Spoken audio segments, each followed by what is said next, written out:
fazer um bolo de doce de leite, a outra um bolo de cenoura, né? Mas hoje, todas as festas, a maioria é em buffet, né? E aí, o que acontece? Como é que uma festa se diferencia da outra? Principalmente quando criança tem 3 festas no mesmo dia.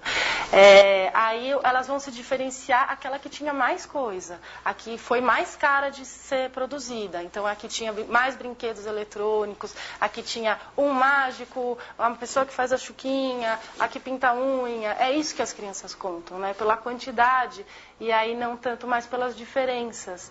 Por que as crianças são todas iguais? Com certeza elas viram isso na televisão.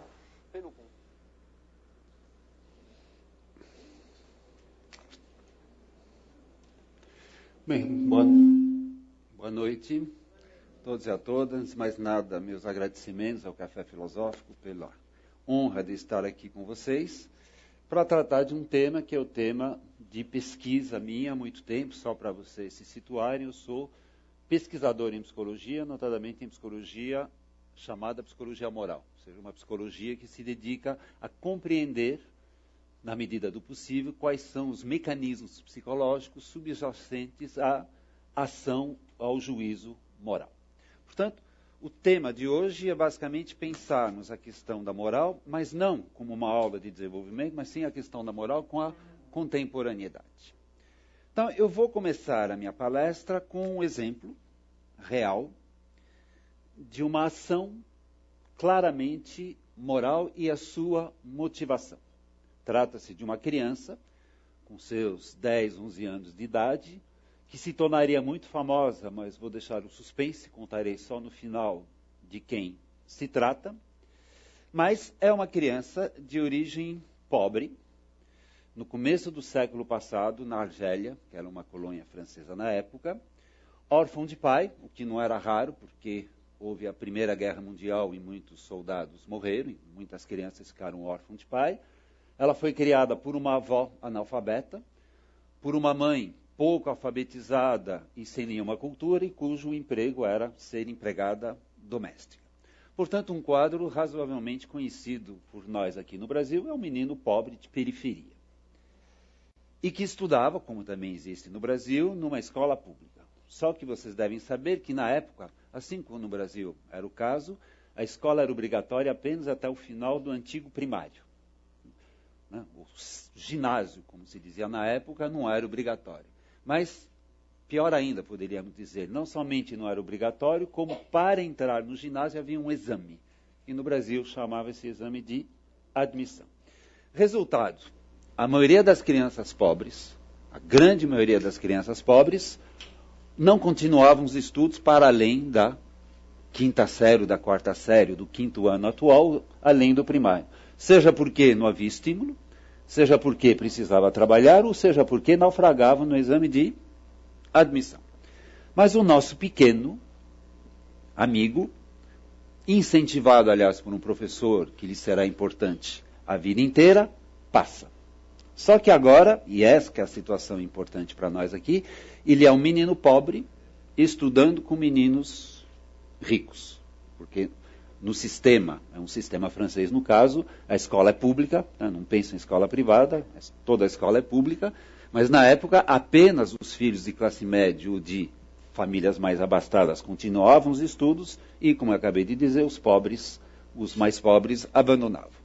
Então nós temos esse nosso menino, numa situação que também é bem familiar no Brasil, menino pobre entre meninos ricos. Não? Um choque de classes sociais. Muito bem. E aí chega o evento que nos interessa. Num dos primeiros dias de aula, ele deve preencher um formulário. Nome, endereço, e num dos campos está escrito profissão da mãe. Então ele começa a preencher, isso ele conta. Depois eu dou a referência do livro, se interessarem a vocês. Ele preenche e escreve empregada doméstica. É o que a mãe, de fato, faz. Mas aí ele conta. Aí eu cito esse menino, que mais tarde nos contará o evento. Diz ele, olhei para aquilo que eu tinha escrito e pela primeira vez senti vergonha e a vergonha de ter tido vergonha. É isso que ele conta, né? Quando ele olha, quando ele toma consciência de que ele escreveu que a mãe era empregada doméstica, repito, Ele sente vergonha e pela primeira vez ele sente vergonha de ter tido vergonha. Não vou, evidentemente, me alongar, porque seria quase que um curso inteiro sobre o que é o sentimento de vergonha, mas limitemo-nos à seguinte afirmação. O sentimento de vergonha é o sentimento de se sentir, de se achar pequeno ou menor do que um determinado ideal. É por isso, inclusive, que a vergonha é um sentimento muito dolorido. Repito, quando a gente sente vergonha, a gente se considera, talvez erradamente, mas pouco importa, o que importa é que a pessoa se considera assim, inferior, pequeno, em relação a um ideal esse evidentemente valorizado. Um exemplo, para que fique clara a ideia do ideal valorizado. Uma pessoa que, porventura, sinta vergonha de se achar feia. Esta pessoa valoriza ou não valoriza a beleza? Valoriza. Porque se não valorizasse a beleza, a pessoa poderia até ficar chateado, que pena, né? Se eu fosse bonita, abriria algumas portas, mas eu já não sou, então eu vou fazer outra coisa. Mas não seria vergonha. Seria apenas um diagnóstico. Bom, não sou bonito, não. A pessoa que tem vergonha de ser pobre. Vamos agora nos aproximar do nosso pequeno menino. Uma pessoa que sente vergonha de ser pobre é uma pessoa que valoriza o dinheiro. Se não, poderia ter raiva de ser pobre, né? Poderia ter bronca de ser pobre, mas não vergonha. Muito bem.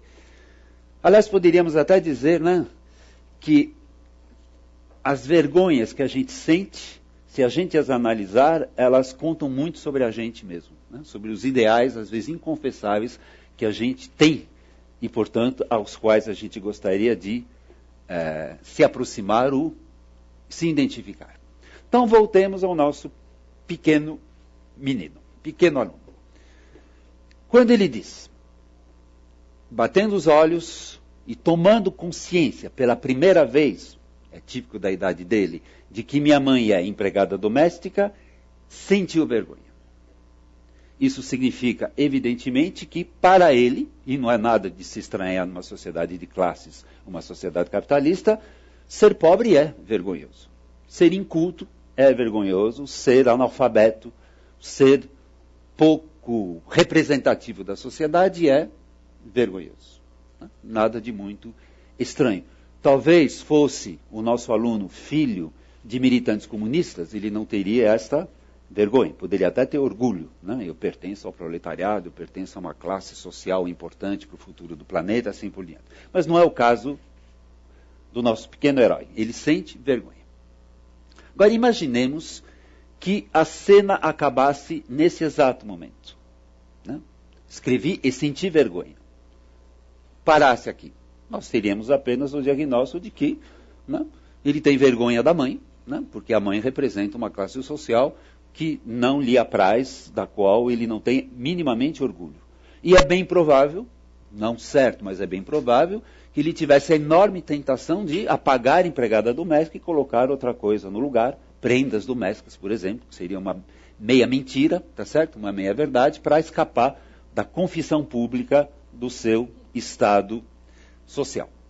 Porém, lembrem, a frase continua. Ele diz, eu senti vergonha e senti vergonha de ter tido vergonha. Ao que se refere essa segunda vergonha? Essa segunda vergonha é uma vergonha moral. Ele toma consciência de que ele tem vergonha de ser pobre, mas ele toma consciência mais aguda ainda que ele está tendo vergonha da mãe. Uma mãe que, por um lado, ele adora, e, por outro lado, uma mãe que trabalha só a sol, que o incentiva a fazer os estudos, que é amorosa, enfim, que é uma pessoa de bem, e podemos simplesmente dizer que é a própria mãe. Portanto, a segunda vergonha é uma vergonha moral. E, aliás, ele o explicita na sequência do texto, ele diz que mau menino eu sou, tá certo? Né? Não de ter vergonha de ser pobre, mas de ter vergonha da minha mãe, tá certo? Porque ela é pobre, anulando todas as outras qualidades que ela tem. Resultado evidente dessa situação, ele deixa escrito que a mãe é empregada doméstica e entrega o formulário desta forma. Essa segunda vergonha o impede moralmente de continuar sentindo alguma coisa negativa pela mãe. Vejam bem, não significa que ele vai ter orgulho de ser rico, de ser pobre, doravante, mas a vergonha maior dele é ser infiel, injusto, ingrato em relação à mãe. É um sentimento moral, logo, e uma ação moral. Está na hora de revelar de quem se trata. A maioria de vocês devem conhecer.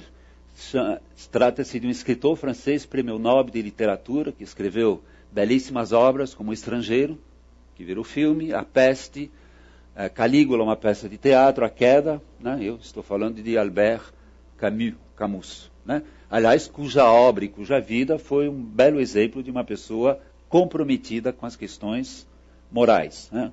Contrariamente a vários intelectuais franceses que eu nem vou nomear aqui, durante a Segunda Guerra Mundial, ele foi militantemente da resistência, né? Criou uma revista, foi da resistência francesa, e a vida toda e os escritos deles atestam isso. Muito bem. Eis a minha história, eis um caso interessante, importante do ponto de vista da psicologia moral.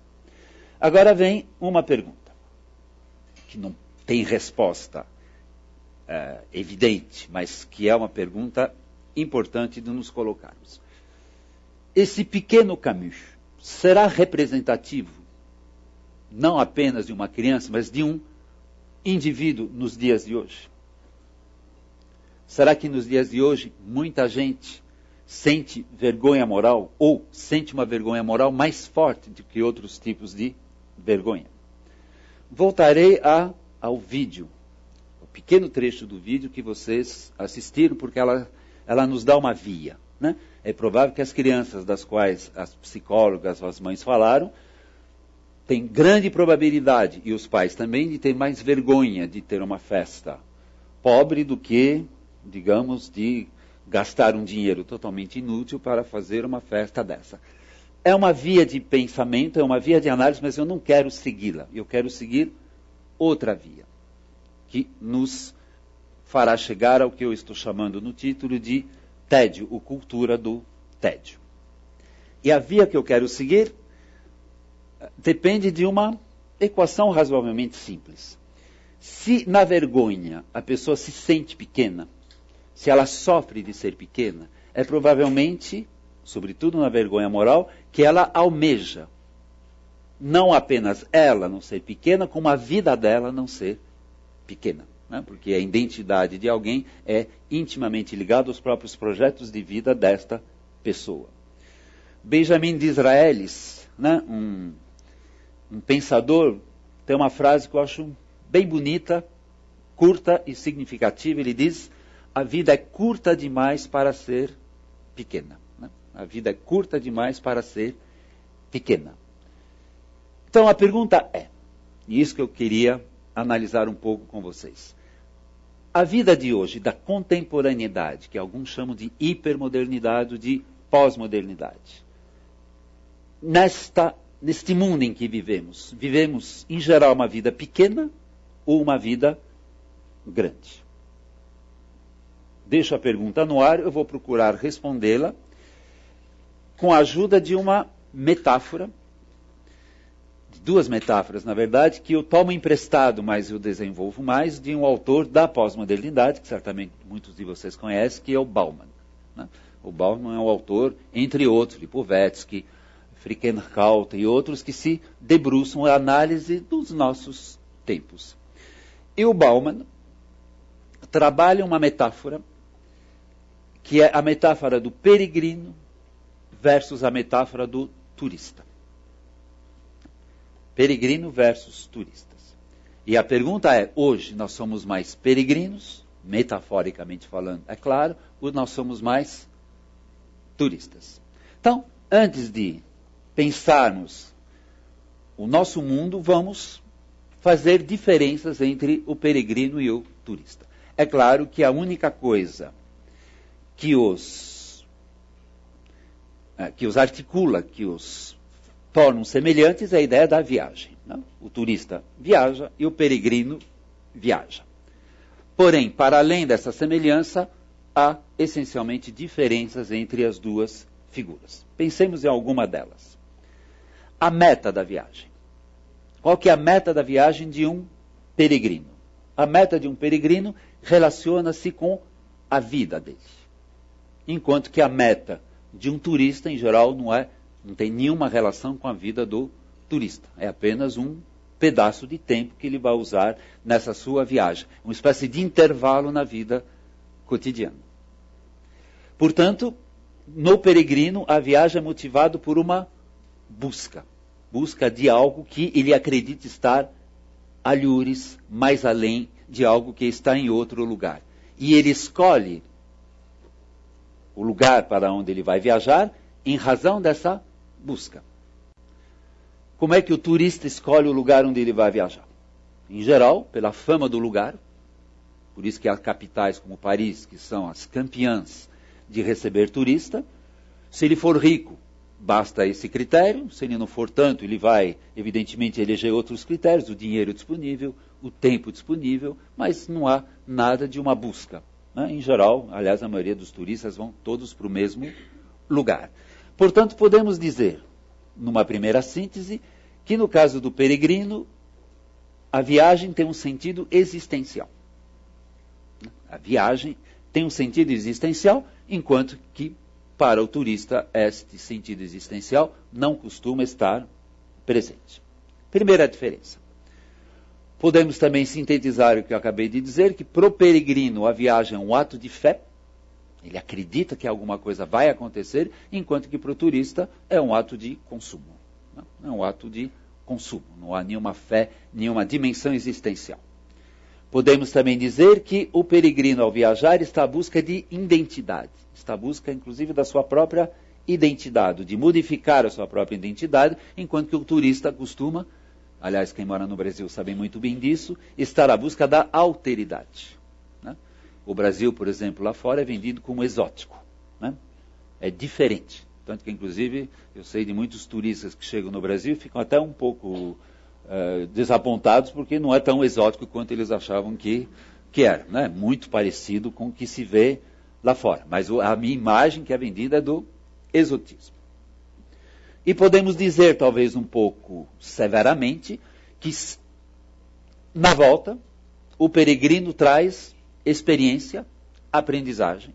Se, evidentemente, a viagem for bem sucedida, o turista traz experiência e aprendizagem, certamente alguns sim, mas a maioria, eu diria, traz recordações, souvenir, chaveiro, birimbau, né? Camiseta, ou seja, traz provas concretas de que ele foi em Paris, em Salvador, mas dificilmente, pelo menos não é nem essa a expectativa dele, ele volta com uma experiência de vida, né? Com uma experiência de vida. Continuemos ainda na análise da metáfora, com um ponto importante, comparando a viagem em si. Aliás, me retiro rapidamente da metáfora para comentar algo que Claude Lévi-Strauss, um grande antropólogo que trabalhou no Brasil durante muito tempo e que faleceu aos 100 anos de idade no ano passado, dizia, eu não gosto mais de viajar. Eu não gosto mais de viajar, olha que ele é um grande viajante, porque o percurso da viagem não existe. Vai de avião, chega no lugar e acabou. E ele gostava das viagens de navio, tá certo? De moto, de carro, ou seja, né? Viagens nas quais o percurso é tão importante quanto a chegada. Ora, exatamente esse é o caso do peregrino, que nos lembra, em geral, uma viagem lenta, a pé, até a ideia de pé no peregrino, uma viagem lenta, ou seja, o percurso, e não apenas a meta, faz parte da viagem do peregrino. Enquanto que para o turista, não. O turista quer que essa viagem, esse percurso, seja o mais rápido possível. Por isso que ele prefere avião a barco, tá certo? E se tiver um avião mais rápido do que o outro, ele pega o mais rápido, porque assim ele chega mais cedo. Ou seja, a viagem é negada. Né? A viagem é tempo, é tempo perdido para o turista. Para o peregrino, não. É um tempo precioso, tão importante, ao rigor, quase tão importante quanto a meta de chegada. Ou seja, podemos dizer que para o peregrino, o trajeto faz parte da viagem, para o turista ele é negado. E logo, o peregrino, durante o seu trajeto, é muito movido à contemplação. Ele olha, observa, faz perguntas, enquanto que o turista, durante o trajeto, o que ele quer? Se divertir. Ele quer que o tempo passe o mais rapidamente possível. Vocês todos tomaram avião, então se vê filme. Claro que no avião não dá para contemplar absolutamente nada, não é uma crítica, né? Quem contempla alguma coisa no avião, talvez o piloto que veja uma série de coisas que a gente não enxerga, mas, digamos, mas até em ônibus, hoje em dia, até em ônibus, você poderia contemplar a paisagem, não, eles passam um vídeo, né? Então você vai ver o Homem-Aranha, em vez de ver as aranhas que estão em volta, digamos, na Amazonas, na qual você está passeando. E coisa importante, o peregrino, em boa lógica de tudo que eu falei, o peregrino se adapta aos lugares por onde ele passa. Né? Aqui se dorme no chão, ele dorme no chão. Aqui se dorme em rede, ele dorme em rede. Se dorme em cama, ele dorme em cama. Enquanto que no caso do turista, os lugares que recebem muito turista sabem muito bem disso, é exatamente o contrário. É o lugar que se adapta para o turista. E o turista, inclusive, tende a exigir que os lugares que ele vai visitar sejam praticamente todos iguais do ponto de vista de hotel. Não sei se vocês já repararam o aeroporto. É tudo igual no mundo inteiro. Até a voz das pessoas no microfone é a mesma. Dá a impressão que a pessoa viajou no avião, né? E que ela está, digamos, falando de Fortaleza, de não sei quando. Ou seja, é o lugar que se adapta. E mais ainda, claro que eu estou com um peregrino um pouco idealizado e um turista um pouco chato demais. Mas isso é assim que se faz em palestra. A gente força um pouco o traço. O peregrino, em geral, ele não somente se adapta aos lugares, como ele participa da vida dos lugares. Enquanto que o turista, absolutamente não. Não somente o lugar se adapta a ele, mas quando o lugar é desadaptado a ele, qual é a primeira coisa que o turista faz? Precipitar-se ao aeroporto. Por isso que, inclusive, a pior catástrofe para um turista é, por exemplo, essa nuvem que aconteceu na Europa, não poder. Imagina um peregrino, ficará até feliz, que bom, vou poder ficar mais tempo naquele lugar, não preciso voltar. O turista é a tragédia. Se tiver uma gripe aviária, alguma coisa do tipo, a primeira coisa que ele faz é se precipitar, ou seja, ele não tem nenhuma relação, a não ser instrumental, com os lugares. Poderíamos dizer, o peregrino quer alguma coisa e o turista espera alguma coisa. Né? Esperar não no sentido da esperança propriamente dito, mas no sentido que um filósofo francês chamado Sponville lhe dá, é querer sem poder. Né? Esperar é querer sem poder. Né? Campinas, agora talvez vocês me expulsam, mas provavelmente muitas pessoas em Campinas esperavam que o Guarani ganhasse do Santos. Mas é querer sem poder. Só tinha 11 pessoas que podiam. E não conseguiram. Mas os guaranienses, não sei como é que fala, os torcedores do Guarani, isso, eles, né, esperam, isso é esperado. E o turista, em geral, ele espere que dê certo. Ele espere que não chova. Ele espera que não tenha muita fila. Ou seja, ele depende da esperança. Enquanto que o peregrino é movido à vontade. Finalmente, e acabo minha metáfora aqui, qual que é o grande medo do peregrino? O medo do peregrino é dele mesmo. Né? Ele ter se enganado, ter ido no lugar onde ele não deveria ter ido. A decepção é sempre, no mínimo, também com ele. Enquanto que o medo do turista é o medo de ser decepcionado, não por ele, mas pelos lugares que ele encontra. Aliás, interessantemente, e as companhias de seguro sabem muito disso, o turista é um grande medroso. Ele faz seguro de absolutamente tudo. Né? Seguro de bagagem, seguro de passaporte, seguro do seguro. Então, um turista é uma pessoa que morre no fundo de medo de não poder voltar, porque ele sabe que depende dos outros, do primeiro minuto até o último minuto da viagem dele. Muito bem. Isso posto, termino essa comparação entre as duas figuras, que é uma metáfora, mas como boa metáfora, podemos nos fazer a seguinte pergunta. Nós contemporâneos, se formos parecidos com o peregrino ou turista, qual dos dois nós pensaríamos ser o nosso semelhante? A maioria das pessoas aqui, se faz essa pergunta, responde sem muita hesitação, turista. Né? Digamos, a nossa vida lembra, isso é metafórico, evidentemente, lembra mais a vida de turista. Não estou falando de nós enquanto turistas, estou falando de nós aqui, nós enquanto, na nossa vida cotidiana. Como turista, claro que nós somos turistas, mas, digamos, nós seríamos turistas no mundo.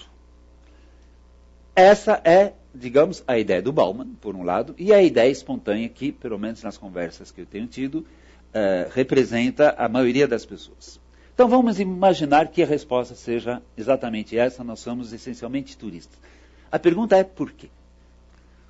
Quais serão elementos da nossa vida cotidiana que faz com que nos assemelhemos mais a turistas do que a peregrinos? E eu acho que existe um conceito central, que é o conceito de fragmento. Muitos analistas, Bauman, mas não só ele, Lipovetsky, que aliás, pelo que entendi, já esteve também aqui, e outros, não têm muitas dúvidas ao afirmar que a vida na qual nós vivemos, hoje em dia, é uma vida de fragmentos. Né?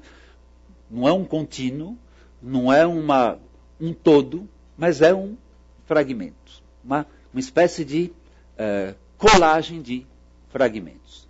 Isso, por exemplo, se encontra na arte. Mas na arte, ótimo, a arte estética, e podem se fazer coisas lindas. Mas isso também se encontra no cotidiano. Tomemos um exemplo, meio banal, mas que é, ao meu ver, bastante claro. Um jornal na televisão. Um jornal na televisão é uma série de fragmentos. É um pouquinho de vulcão aqui, um pouquinho de aeroporto cheio lá, um pouquinho de Belmonte acolá, né? Um pouquinho de Dunga depois o intervalo, que vai vender, depois de ter falado da crise financeira, falar do Itaú, depois fecha e vai falar de futebol, etc. e tal, são fragmentos, inclusive, contados por uma pessoa que quase que não muda a expressão, nem a voz, nem a emoção, seja lá que fragmento for. Eu diria, por que é fragmento? Você não tem nem tempo de se envolver com a notícia, ela já acabou. E além do mais, esses fragmentos duram algum tempo e depois eles somem. Né? Vocês estão sabendo hoje se os aeroportos da Europa estão realmente abertos ou não? Que eu saiba, pelo menos na televisão, não se fala mais disso. Agora é outro fragmento. Né? Agora, o turista vive por fragmentos? Quer dizer, agora não mais metaforicamente. A vida de um turista, enquanto ele é turista, é uma vida de fragmento? Sim. A maioria da viagem do turista é, por um lado, uma semana de Paris, vou pegar um turista chique que vai para a Europa, né? Uma semana de Paris, né? 3 dias de Londres, eu vou dar uma preferência para Paris no caso, né? Um pouquinho de Roma, tiquinho de Veneza, tá certo? Ou seja, né? Não faz um todo, e, como eu já falei, o próprio percurso é negado em relação à meta, ou seja, né? São, inclusive, fragmentos de tempo. Voltemos agora à nossa vida. O que é mais importante, segundo vocês, hoje em dia? Conhecimento ou informação? Nós vivemos no mundo da informação ou no mundo do conhecimento? Claramente, a resposta é: nós vivemos no mundo da informação. E a internet é uma belíssima, claro que belíssima fonte de informação. Mas o que é informação? Informação é fragmento. O que é conhecimento? É juntar informações para lhes dar sentido. Então, Revolução Francesa, século XVIII. Rousseau, século XVIII, Luís XVI, século XVIII. São informações. Há uma relação entre esses três e vários outros, claro, isso é conhecimento. Mas, em geral, o que a mídia nos dá é o que ela pode dar, inclusive não há nenhuma crítica, ela nos dá informações. E, às vezes, nós nos contentamos com as informações. É mais um exemplo de vida fragmentada. Tomemos agora o tempo. O tempo. Será que a nossa vida cotidiana é realmente um desenrolar no tempo? Ou é uma sequência de eventos? Tendo a achar que a nossa vida, hoje em dia, é muito mais uma sequência de eventos. Né? Aliás, isso, inclusive, se relaciona com o exemplo que eu acabei de dar da mídia, do jornal na televisão. Né? Muitas vezes as semanas são as semanas de tal evento. A semana passada foi esse vulcão impronunciável, tá certo? Que fechou os aeroportos. Na semana anterior, no caso daquela menina, que foi do julgamento, daqui a pouco vai ser a semana, isso dura um mês, pelo menos é um pouco menos fragmentado, que é a Copa do Mundo, tá certo? Né? Nós vivemos muito com eventos, não com uma sequência, né? Aliás, como diz Rubem Alves, eu acho que ele tem toda a razão, muita gente lê o jornal não por curiosidade pelo mundo, mas para saber qual que é o evento da semana. Não. Hoje é a semana do quê? né? Do Dunga, é semana da eleição, da fala do Lula, seja lá o que for. Né? Nós vivemos, quer dizer, a nossa vida cada vez mais é uma sequência de eventos. Né? O que nos acontece é aquilo que o que nos interessa, desculpa, é aquilo que acontece, não aquilo que se desenrola. E na nossa vida cotidiana também. Né? Eu não sei se vocês usam celular, provavelmente sim, porque pediram para vocês desligarem, mas é interessante o celular. Se vocês repararem, na maioria, não na gente evidentemente, mas na maioria das pessoas que usam o celular, é um uso estranho, toda hora olhando para o celular. Toda hora olhando para o celular, porque agora dá para olhar. Antigamente ele falava, agora ele mostra também. Né? Daqui a pouco ele vai dar algum cheiro também. É interessante no avião, a pessoa, na ponte aérea, 20 minutos de avião, a pessoa demora a desligar o celular, né? Precisa o piloto ameaçar. E primeira coisa, quando apaga as turbinas, antes de tirar o cinto, abre o celular. Aí eu fico me perguntando, o que pode ter acontecido na vida desse sujeito, em 20 minutos, que ele precisa estar atento. E como em geral não aconteceu nada, então a pessoa liga, vai fazer acontecer para outra pessoa. Sinceramente, pragmaticamente, não dá para convencer ninguém que a gente precisa estar tão atento a saber o que acontece toda hora. Mas eu acho que é um ritmo de vida que a gente tem de qual que é a mensagem, qual é o torpedo, qual é o e-mail, tá certo? Isso, inclusive, acaba tendo inclusive influência nas próprias relações sociais. Eu fico imaginando alguém que passou o dia inteiro sem um torpedo, sem uma mensagem, sem um e-mail, sem um chamado, candidato a suicídio, porque não aconteceu nada naquele dia, tá certo? Por mais que seja uma tragédia, que esteja colocada no... E outra coisa também, existe um autor que vocês devem conhecer, Hausmann, que fala que nos dias de hoje nós vivemos o eterno presente. Nós não temos muita relação com o passado, esquecemos o passado e não temos, praticamente pouco temos projeção para o futuro. Não, o que nos interessa é o aqui, agora. E poderíamos também acrescentar a ideia do hedonismo. O hedonismo, vocês sabem, significa a busca do prazer, mas o prazer é, por definição, algo fragmentário. Diferente da alegria. A alegria dura. O prazer, enquanto ele é usufruído, ele existe, mas ele é, por definição, curto, rápido. E uma pessoa que só procura prazeres, ela deve retomar esses fragmentos de alegria, se eu posso mesmo pensar assim, a todo momento. Finalmente, pensemos numa outra dimensão, e a última que eu vou tratar aqui, da fragmentação, que é a nossa própria relação social. O Bauman tem outra metáfora que me apraz muito, que é o do enxame. Ele diz que a nossa sociabilidade atual, porque nós somos sociáveis, inevitavelmente somos sociáveis. O problema é saber que tipo de sociabilidade nós elegemos. O ser humano é um ser sociável. Mas ele elege outra metáfora, ele adora metáforas, e ele tem razão de usá-las, né? Num primeiro momento, é do enxame. Imagina um enxame de mosca, de pernilongo, seja lá do que for. É uma estrutura social? É, porque é um monte de bicho junto. É uma estrutura social. Só que, internamente a essa estrutura, há uma característica importante.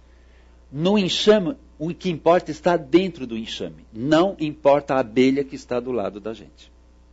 O que importa está dentro do turbilhão. Qual que é o grande medo? É uma lufada, um vento, um acaso qualquer, cortar o enxame e a gente ficar fora do enxame. Aliás, vocês podem ver, um inseto ficar fora do enxame, frequentemente, é a morte. E vocês talvez tenham lembrado aqui que um dos grandes medos que cada um de nós tem hoje é de ser excluído. Né? A palavra muito forte. Antigamente era ser pobre, hoje em dia se fala muito ser... E o que é o excluído? É alguém que perde a sua função no enxame. Resultado, o nosso grande interesse, a nossa grande busca, claro que sempre forçando um pouco o traço, é estar em contato com. Não importa muito a rigor com quem. Né? O que não pode, o que é terrível, o que é a morte, é estar excluído. Aliás, no próprio mundo do trabalho se vê muito isso, tá certo? Né? Você raramente tem equipes que se formem, que continuam durante anos e anos e anos a trabalhar juntos. Sempre haverá uma equipe, mas quem estará nessa equipe muda muito. Eu dou um exemplo pessoal, bobinho, mas pessoal. Gerente de banco, não sei a experiência de vocês, mas não dura mais que 6 meses. A pessoa, não é que a pessoa vai embora, mas a pessoa muda daquele lugar e você, cada vez é um contato novo. Aliás, talvez não seja por acaso que os adolescentes hoje falam em ficar. Né? O ficar é tipicamente a socialização de um enxame. Talvez não seja por acaso também que hoje em dia as pessoas casam mais tarde e descasam mais cedo. Né? Cada vez o casamento também é uma espécie de ficar momentâneo. Por isso a metáfora a metáfora do enxame. E enxame é fragmentos, são fragmentos de relações que leva, diz Bauman, eu tendo a concordar com ele, que as pessoas têm muito medo de investir em relação. Muito medo de investir em relação. Aliás, há uma outra articulação possível. Hoje em dia a gente tem tanto medo da dor que a gente evita, até inconscientemente, coisas que podem dar grandíssimos frutos, mas que tem o grande perigo de dar grandes desilusões. Né? Não sei se Romeu e Julieta é possível hoje. Né? Aquele grande amor que vai dar uma grande desilusão. Acho que as pessoas investem menos, talvez até por isso que os casamentos param mais cedo, porque não há um grande investimento, investem menos e, digamos, ficam menos exigentes em termos de relações sociais. Mais um exemplo, e haveria vários outros exemplos de fragmentos. Sintetizando, se nós somos turistas, é talvez porque que, como turista real, nós vivemos pouco investidos no mundo, porque é difícil investir em fragmentos. A gente só investe em fluxo, a gente só investe em sentido, a gente só investe em coisas que duram, coisas que passam. A gente não investe muito. Aliás, eu farei aqui um pequeno parênteses para quem trabalha com educação. Hoje em dia, os saberes, notadamente tecnológicos, são tão mutantes que é difícil dizer, eu vou aprender tal coisa com uma grande paixão. Você aprende aquela coisa pragmaticamente, mas já está pronto para esquecer. Tá certo?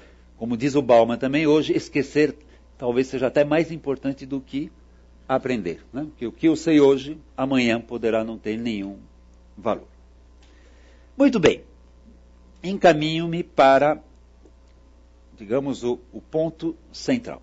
Admitamos, sempre lembrando que eu estou forçando um pouco atrás, mas isso faz parte da retórica natural de uma palestra.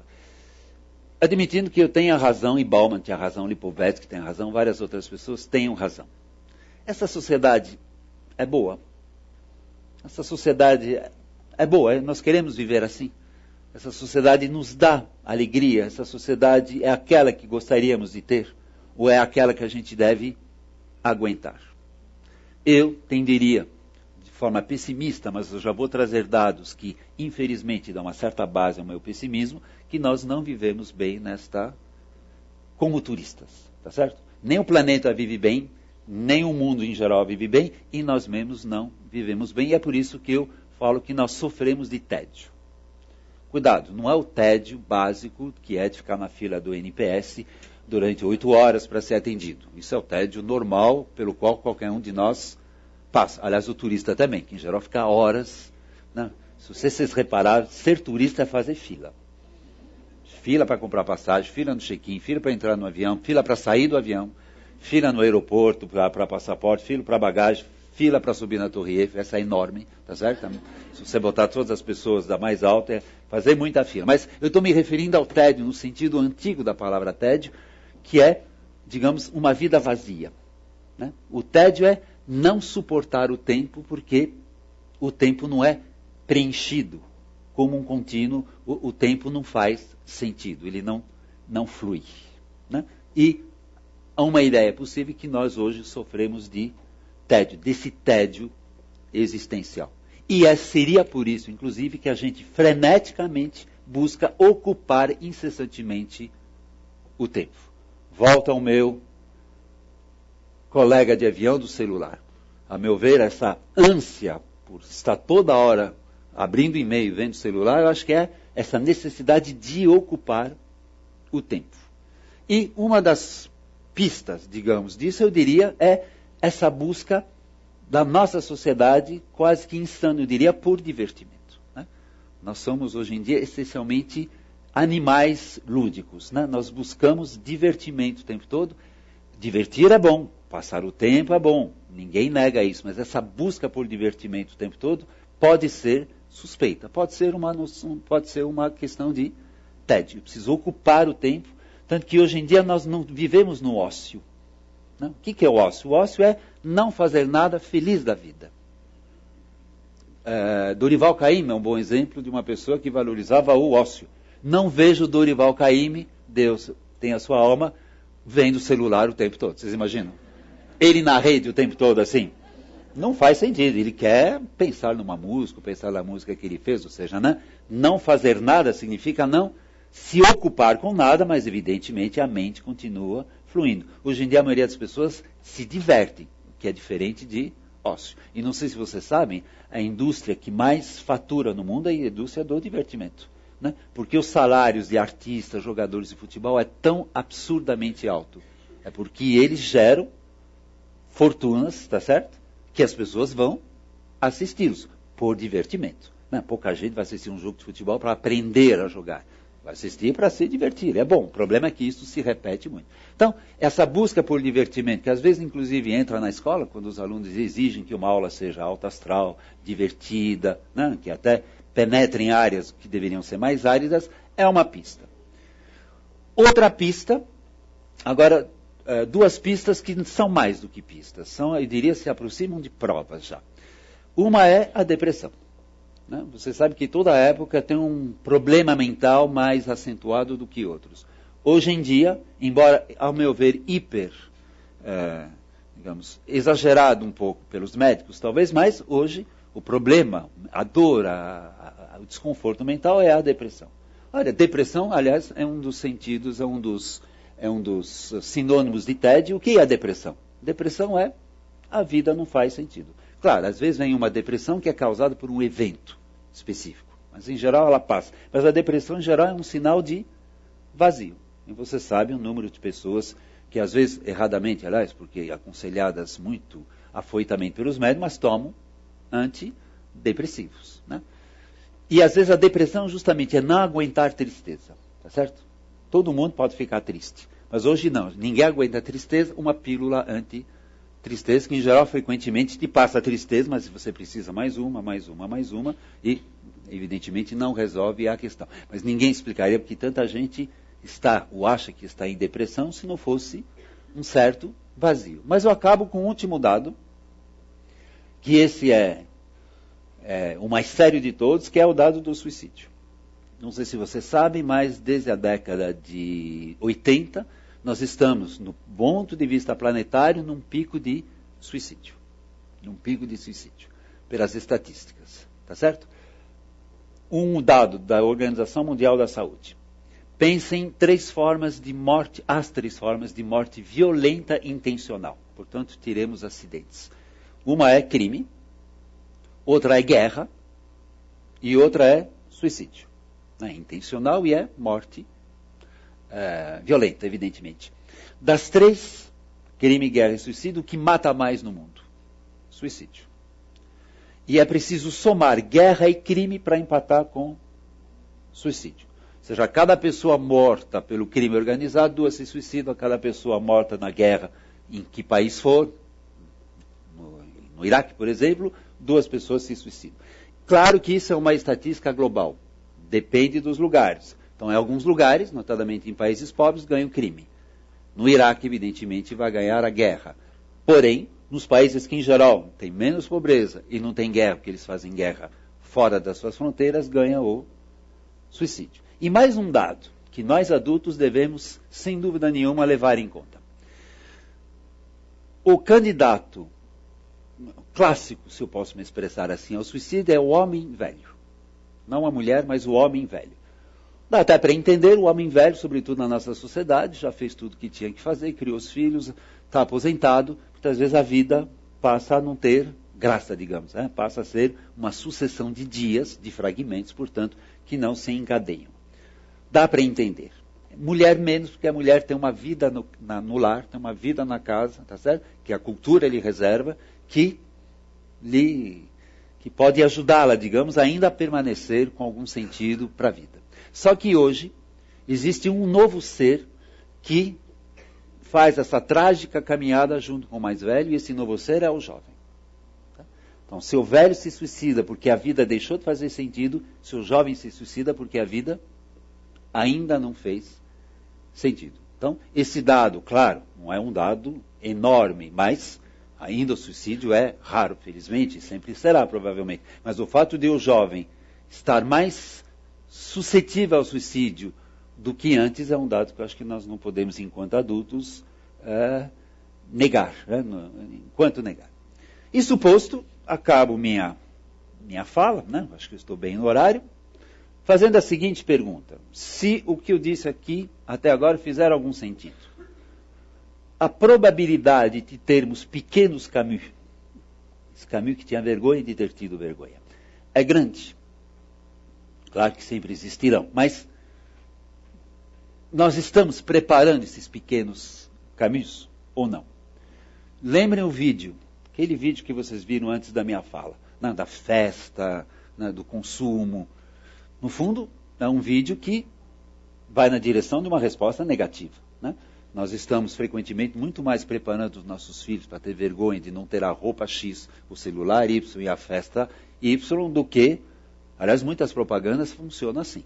Eu lembro de uma propaganda de uma marca que eu não vou nomear, mas que era exatamente o caminho da primeira vergonha, sem a segunda. Não sei se vocês lembram dessa propaganda. É um menino que pede para o pai não estacionar o carro na frente da festa, porque ele tem vergonha do carro do pai. E logo o pai compre tal carro, porque aí teu filho vai querer que você entre com o carro dentro da festa, inclusive de tão importante é o carro. Vocês podem reparar, muitas propagandas trabalham com isso, né? Trabalham com a ideia, se você não tiver isto, é uma vergonha. Ou então, se você tiver isto, é um orgulho. Muitas propagandas de carro funcionam desse jeito. E o consumo, essas festas, frequentemente é isso. Eu sei de mães de pais, hein? Coitado das mulheres, não se trata de mulher e homem aqui, de famílias, portanto, né? Cujo grande presente de aniversário para a filha é passar o dia inteiro no cabeleireiro. Tá certo? Não sei muito bem o que fazer no cabeleireiro para uma criança são crianças de 7, 8 anos, tá certo? Não são futuras modelos, né? Que já ficam esse tempo todo, mesmo fora do dia do aniversário. Mas, como presente, qual que é a mensagem? Né? Ser bonito, se pintar, etc. e tal, isso que é o grande valor. Então, o consumo pode ser, digamos, uma vaidade. Mas, volto a outra pergunta, que diz respeito ao tema que eu desenvolvi. Por que será que nós consumimos tanto? Né? Por que será que nós somos uma sociedade de consumo? Por que será que procuramos tanto o consumo e que vamos tantos a shopping, etc. e tal? É por vaidade? Muito provavelmente, porque cada vez mais, como diz o Jurandir Costa Freire, que é um psicanalista brasileiro, né, o consumo cada vez mais funciona como marcas de vencedor. Tá certo? Eu preciso, ao comprar determinadas coisas, eu associo a mim uma marca de alguém que se destaca. Sim, pode ser isso, mas pode também ser tédio, né?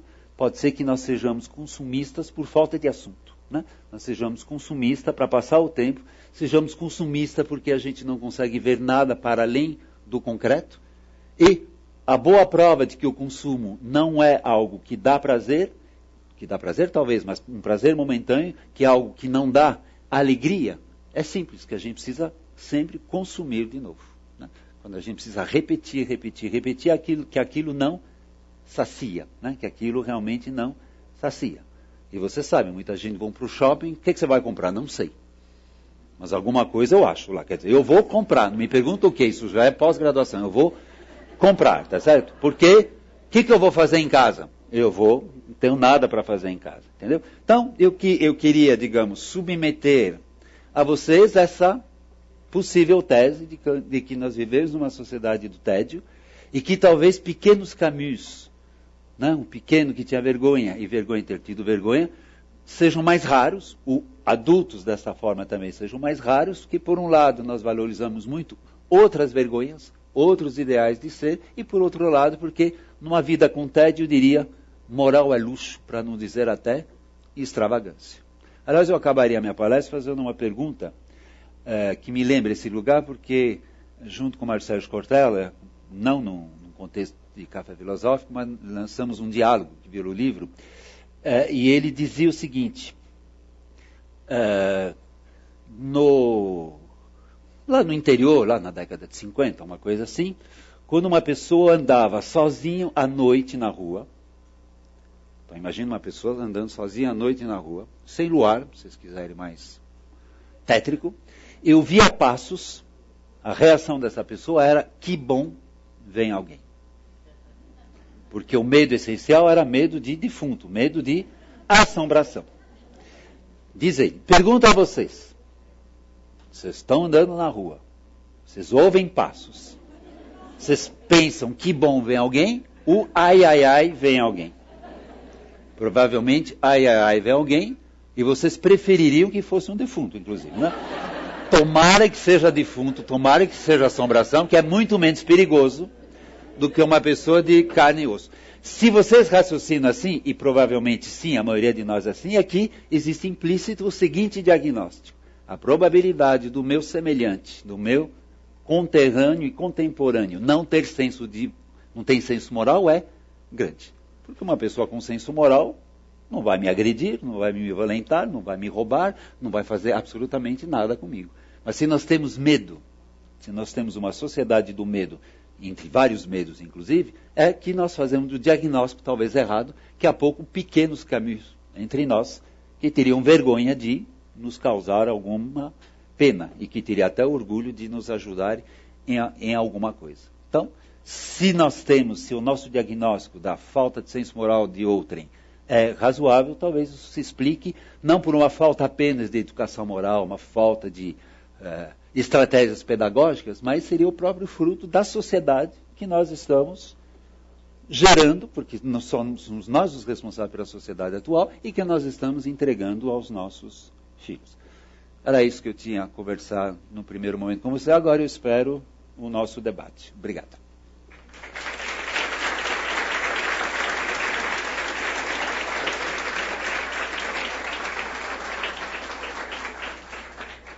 Agradecemos Yves de la Taille por essas belíssimas metáforas que ele nos trouxe para refletir, né? E também as provocações. Portanto, eu acho que agora estamos abertos. Por favor, levantem a mão, quem quer. Se dirijam às nossas... Não estou vendo... Ah, sim, está aqui. Jéssica e Cláudia.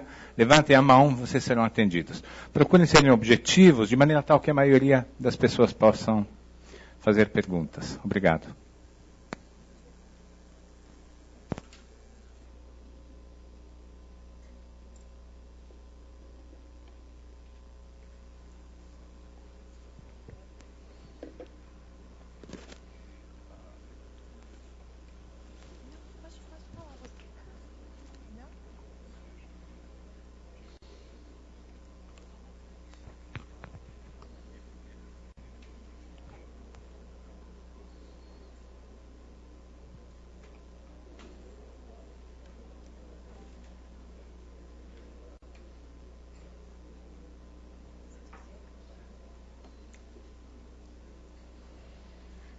Boa noite.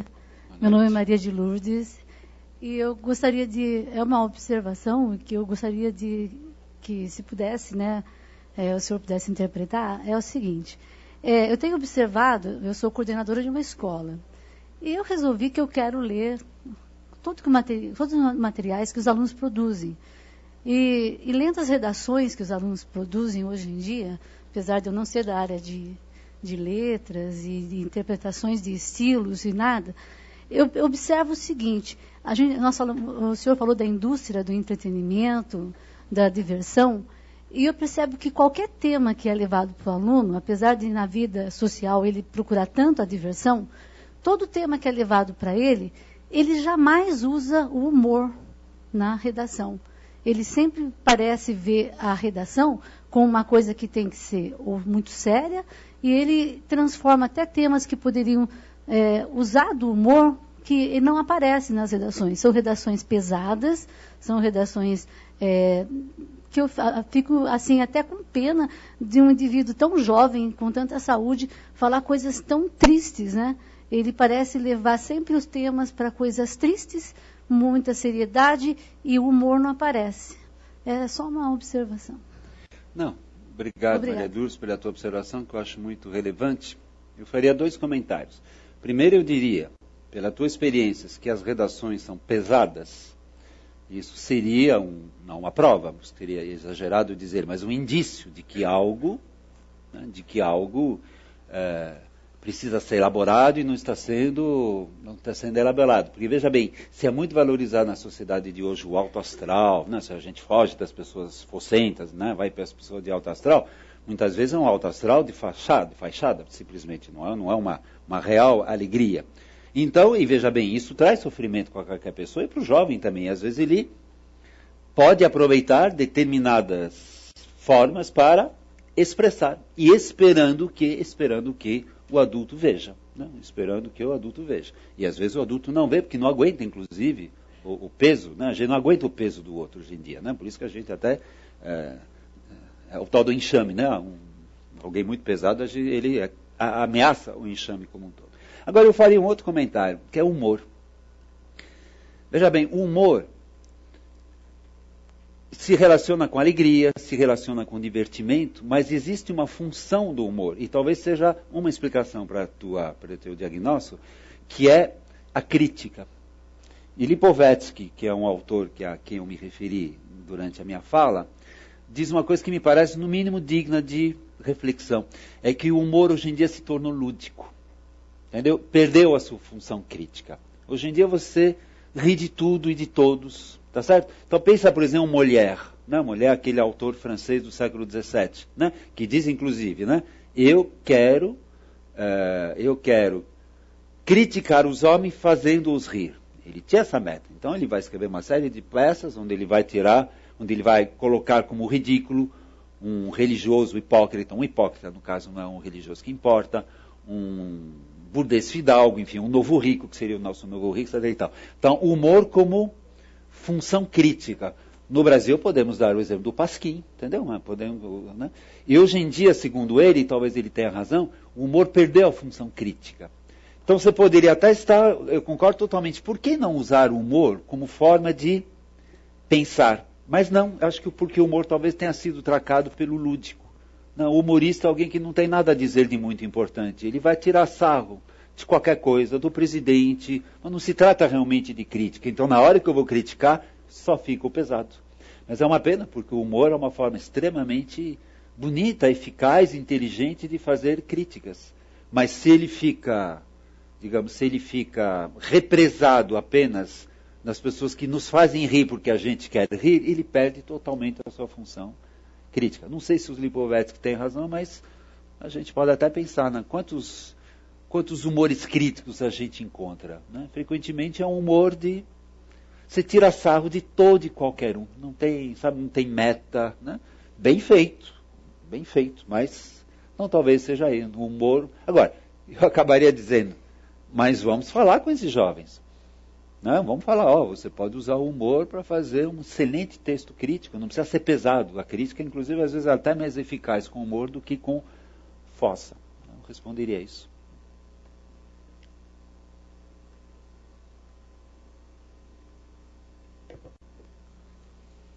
Boa noite, Ives. Onde é que está? Obrigado. Tudo bem? Eu sou Felipe, editor do site da CPFL Cultura. A gente está transmitindo agora ao vivo essa palestra. Só uma pequena mostragem das cidades que estão te acompanhando agora. Fortaleza, Campinas, São Paulo, Palmas, em Tocantins, Passo Fundo e Porto Alegre, no Rio Grande do Sul, Londrina, no Paraná, Rio Branco, no Acre, algumas cidades da Bahia, Sorocaba, Sertãozinho, Valinhos, interior de São Paulo, aqui várias cidades te acompanham ao vivo agora. E mandaram várias perguntas para você. Uma delas é da Andréia, e ela te questiona se a escola é capaz de suprir o abandono da família. Ela diz assim, a família rica também abandona. Paga isso, paga aquilo e abandona pagando. Tá, então se a escola pode suprir a família. É difícil responder essa pergunta porque depende de que escola se trata. Pensa antigamente. As famílias mais abastadas colocavam seus filhos em internato. Só viam os filhos uma vez por ano, tá certo? E os filhos passavam o tempo todo no internato. Claramente o internato devia suprir o papel da família, porque a família ficava totalmente ausente, inclusive ausente militantemente. Eu quero que meu filho estude no internato. A escola de hoje, que não é um internato, do jeito que ela está organizada, claro que ela não pode suprir o papel da família. Ela não tem autorização para tanto, nem das próprias famílias, nem do Estado, então eu diria que não. Agora, vamos dar um outro exemplo. Por exemplo, a creche hoje, e eu já vou falar mais da escola, mas creche hoje. O que os profissionais de creche dizem? Nós temos uma nova tarefa, e que não dá para escolher ter ou não ter, ela acaba sendo quase que não, tiro quase, ela é colocada, que é a tarefa de socialização. Né?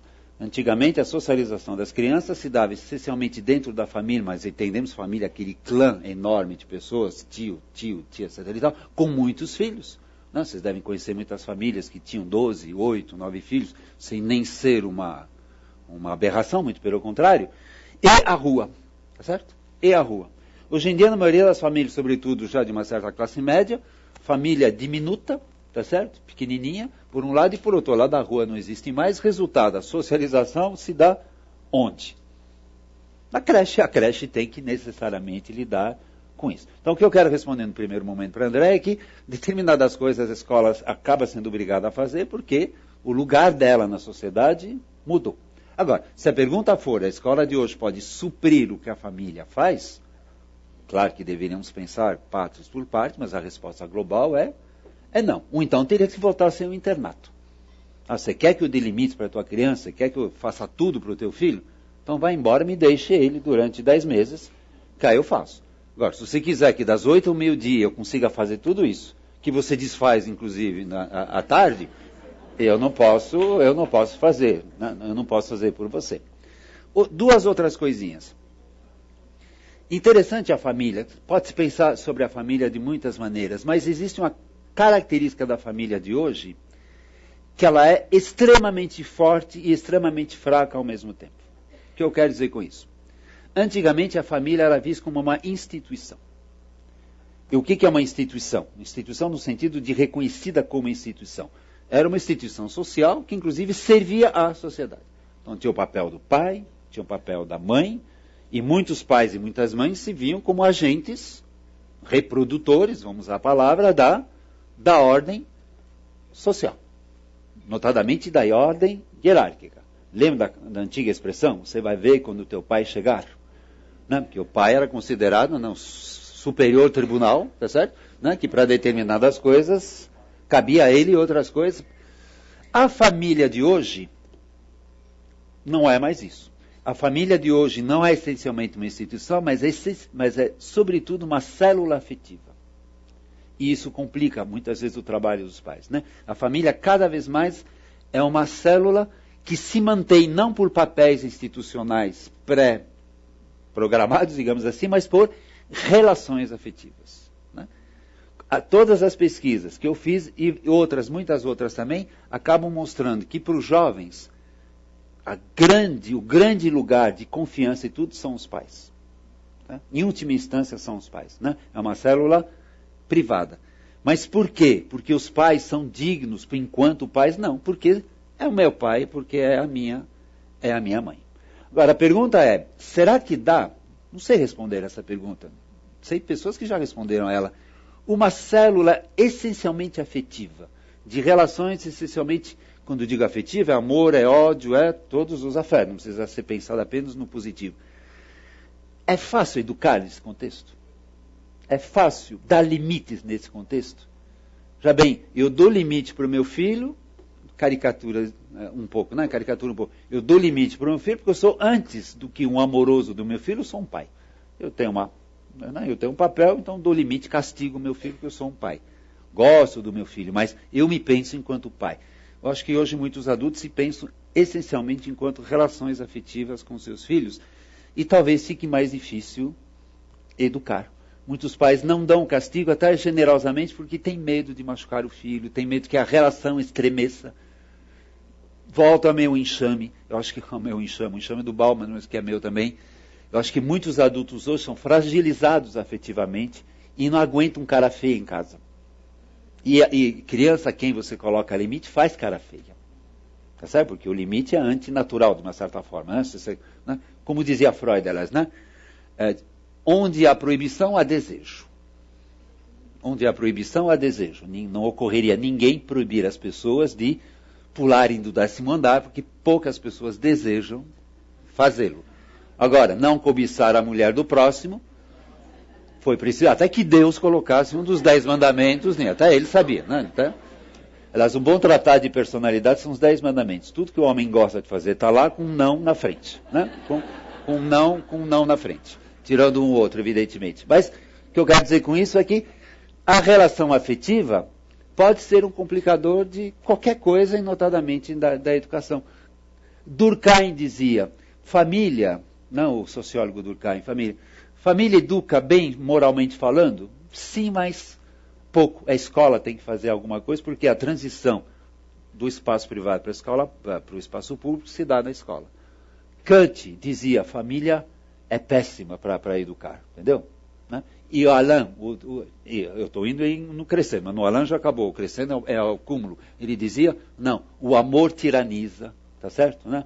A família é péssima para educar, e isso a escola deve fazer. Mas, claro, devemos pensar essa família muito afetiva. Então, voltando a Andréia, né?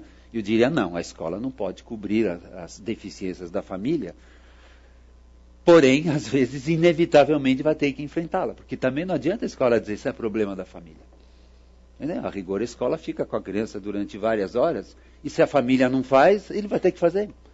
Ou então seria uma desresponsabilidade total.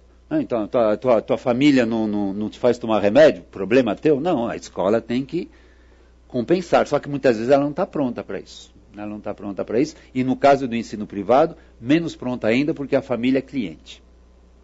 Também tem esse complicador, entendeu? A família é cliente, né? E como o cliente é rei, então, às vezes a própria escola acaba, né, trabalhando de maneira atravessada. Isso eu responderia para a Andréia.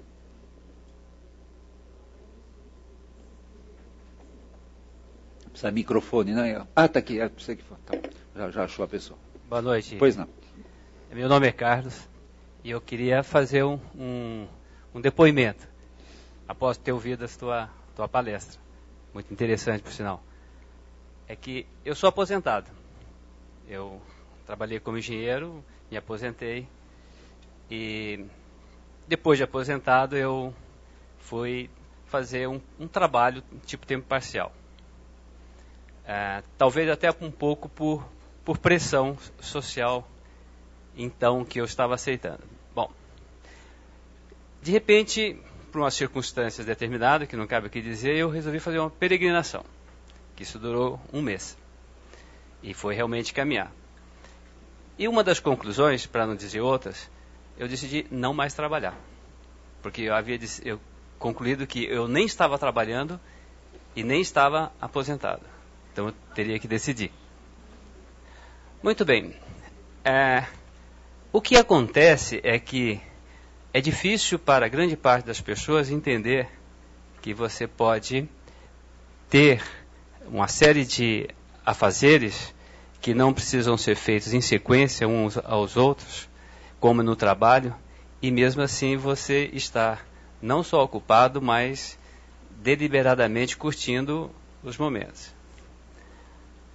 Agora é incrível porque na minha vida de trabalho, eu quantas vezes percebi pessoas com problemas somáticos, né, trabalhando, mas que não são capazes de, mesmo podendo, muitos deles, deixar o trabalho. É essa a grande contradição, entendeu? Quer dizer, que eu não entendo por que acontece assim, entendeu? E essa tua palestra veio nessa direção, de mostrar que, de repente, o ócio bem vivido é uma bela opção. Não querendo aí dizer que ninguém deva parar de trabalhar. Quem quiser trabalhar, trabalhe. Mas não com problemas somáticos, psicossomáticos, etc. Ótimo, eu concordo totalmente com você. Eu faria 2 comentários. Novamente volta uma triste estatística. Em países onde pelo menos há estatística sobre isso, como a França, que eu conheço melhor, o número de suicídios no trabalho tem aumentado muito. Tanto que vira tema até da televisão. Quando eu digo no trabalho, significa que a pessoa vai se suicidar no local de trabalho. Que é, em geral, é uma comunicação muito clara da relação entre esse ato de desespero final, definitivo, e o lugar de trabalho. Por quê? Então as pessoas se debruçam. Por quê? Primeiro, as pessoas se suicidam mais do que antes, e além do mais, desta forma, porque o suicídio clássico é uma pessoa sozinha, se jogando da ponte à meia-noite, enfim, totalmente isolada. E uma das explicações possíveis, uma é, e talvez o somático venha por aí também, é um mundo do trabalho hoje extremamente competitivo, né? Extremamente competitivo e extremamente instável, o que faz com que, notadamente, os laços de solidariedade sejam cortados e abandonados na maioria das empresas, né? Você faz um trabalho de equipe, mas na verdade esse teu colega de equipe é antes um competidor, tá certo, do que uma pessoa com a qual você vai conviver. Então existe uma grande desconfiança e resultado se você no ambiente de trabalho, que em geral é o ambiente do adulto, é a família evidentemente, mas o ambiente de trabalho é um ambiente grande. Se é um ambiente sem solidariedade, se você começa a ter problemas, você não tem ninguém, né? Você não tem ninguém, você está isolado. E isso dificulta enfim, a resolução. E outro ponto, que é decorrência daquilo que eu falei na minha palestra, o trabalho muitas vezes acaba sendo um passatempo, né? Sem real sentido. Então, o exemplo que você deu, voltei a trabalhar, não sei por que você voltou a trabalhar, mas você sabe por que você parou de trabalhar, porque não fazia sentido. No fundo é isso que você acabou de dizer, não? Você peregrinou, ótimo, né? Aí não é mais metáfora, né? É realmente uma caminhada, e você falou, não faz sentido trabalhar. Agora, imagino, espero, mas pela tua fala ficar claro, você achou outro sentido, né? Porque o ócio é muito complicado, entendeu? Saber ocupar o tempo, saber não fazer nada é muito complicado. É toda uma arte, né? Toda uma arte que os gregos, inclusive, cultivavam. Trabalho para os gregos, eu digo os gregos antigos, era coisa para escravo. O ócio era... O que era o ócio? Filosofar, contemplar, muito trabalho, tá certo? Só que sem prazo, sem fim, e com tempo de errar, etc. e tal. Coisas que o mundo de hoje não permite muito. Então eu não culpo ninguém de não saber ter ócio, porque hoje o ócio é como? Né? Qual que é o sentido que eu vou ter para esse ócio? Qual é o tempo que eu vou ter para ele? Né? Agora para outras pessoas, sejamos também conscientes disso, para as outras pessoas o trabalho é tudo. Por exemplo, na Universidade de São Paulo, onde eu trabalho, a maioria dos aposentados na compulsória, 70 anos, continuam trabalhando lá. Agora, claro que eles tiram as coisas chatas, né, que é administração, chefia, etc. e tal, e ficam com orientação. Mas para eles faz sentido, fizeram isso a vida inteira, se sentem capazes de fazer ainda, que em geral, na ciência, mais velho melhor, a rigor, né? Você tem mais experiência, mais conhecimento, e continuam trabalhando. Ótimo. Morreriam de tédio se ficassem em casa. Agora, outras pessoas, não. Agora eu quero fazer outra coisa. Né?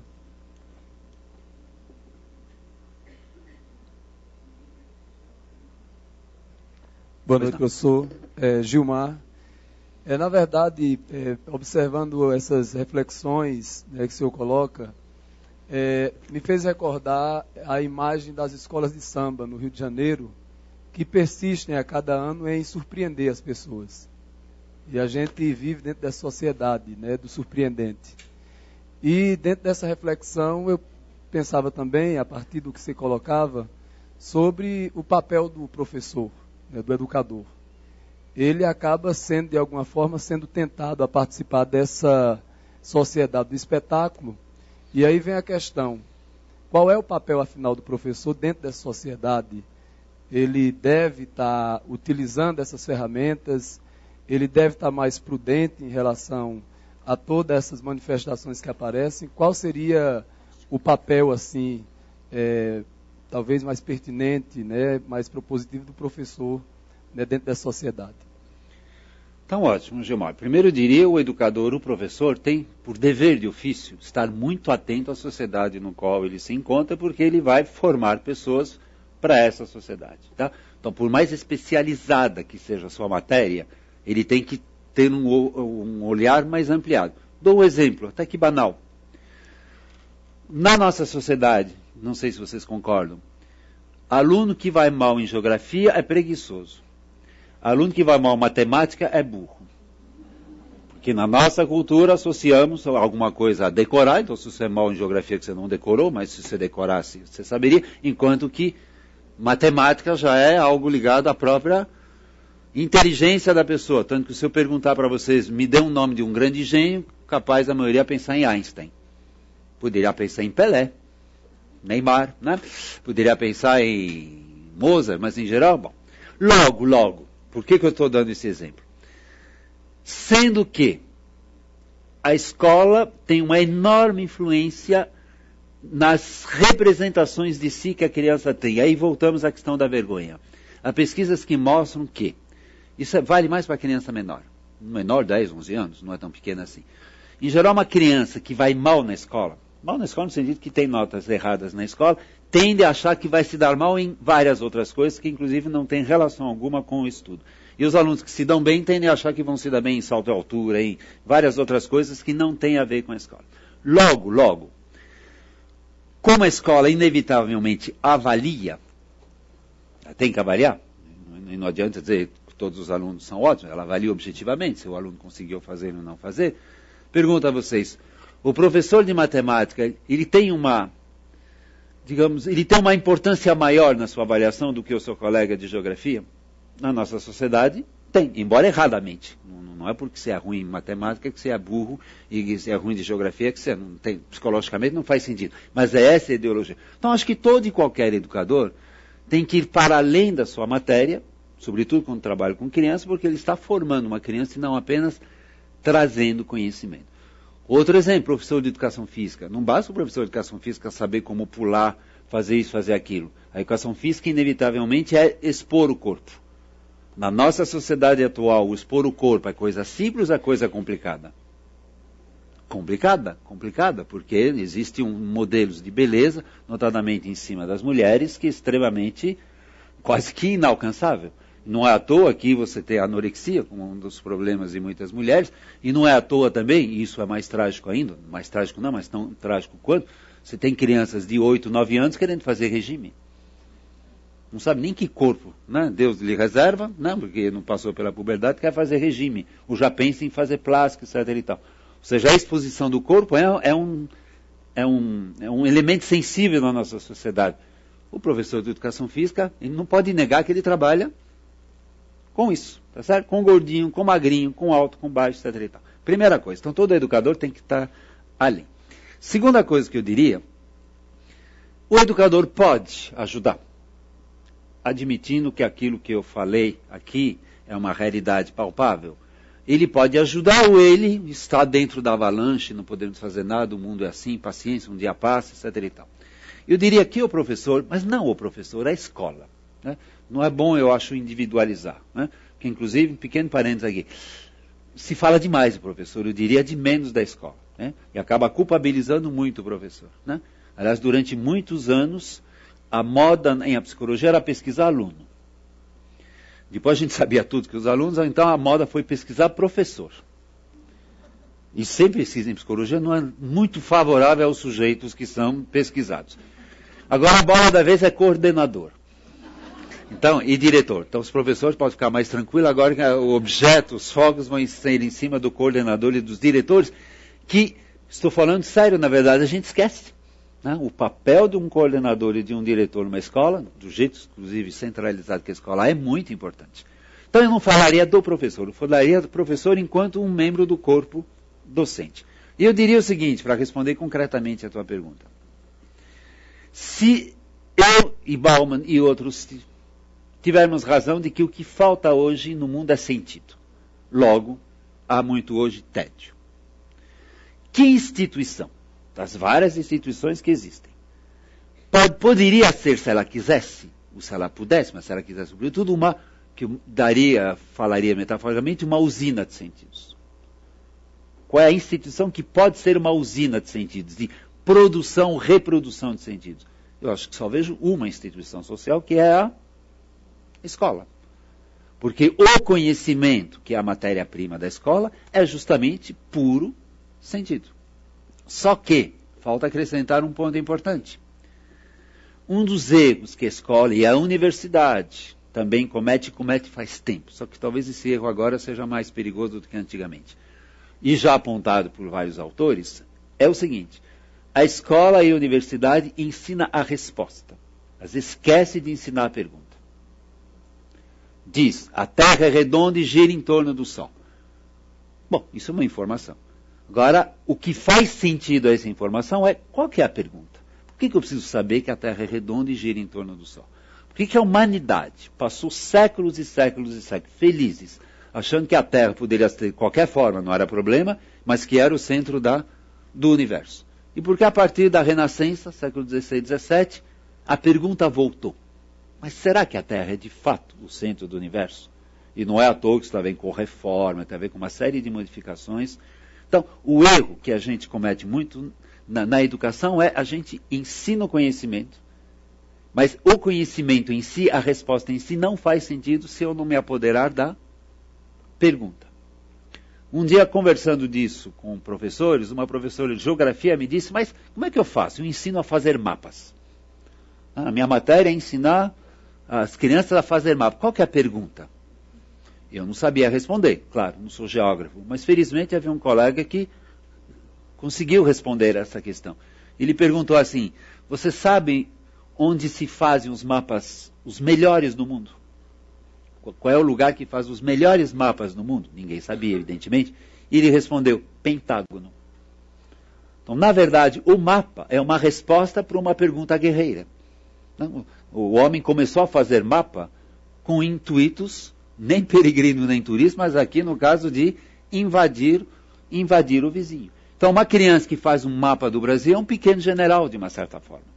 Tá certo? Isso nasceu dessa necessidade. E não é à toa que até hoje, quem faz os melhores mapas é o centro da guerra mundial. E por que os americanos não conseguem pegar o tal do Bin Laden? Porque eles não têm mapas do Afeganistão.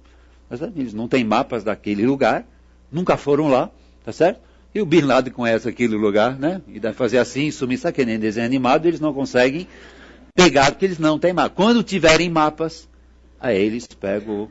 Então, eu responderia isso, quer dizer, a escola pode ajudar, eu digo bem ajudar, participar fazendo duas coisas. Pelo amor de Deus, não reproduzir o mundo de fora. Ou não reproduzir sistematicamente o mundo de fora. Tá certo? Não ser uma espécie de... Eu sei de muitas escolas que reproduzem o mundo de fora. Você entra lá em algumas escolas, isso é shopping. Primeiro é um shopping, depois deve ter sala de aula. Mas quando você entra, é uma coisa extremamente... Nada contra shopping, tá certo? Mas não deixa ter um recado aí, tá certo?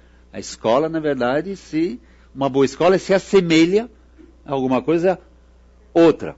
Como, aliás, antigamente, uma boa escola se assemelhava à igreja, né? Havia algo de religioso na arquitetura das escolas. Estou apenas dando um exemplo. Então, não reproduzir na medida do possível o lado de fora, e eu diria procurar dar sentido. E eu acho que um dos sentidos é a pergunta. Né? Por que se estuda isso? Qual que é o sentido daquilo? Mas não para você, não é aquela pergunta, para que me serve? Qual que foi a pergunta humana?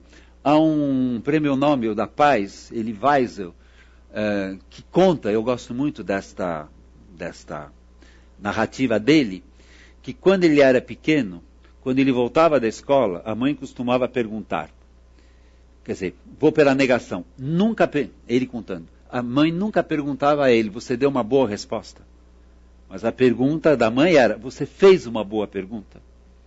Então, um bom aluno é alguém que também sabe fazer boas perguntas. Não sei a experiência de vocês. Os alunos que a gente pega no terceiro grau, muito inteligentes, gente ótima, nenhuma crítica a eles. Mas a gente percebe que uma certa dificuldade de formular perguntas.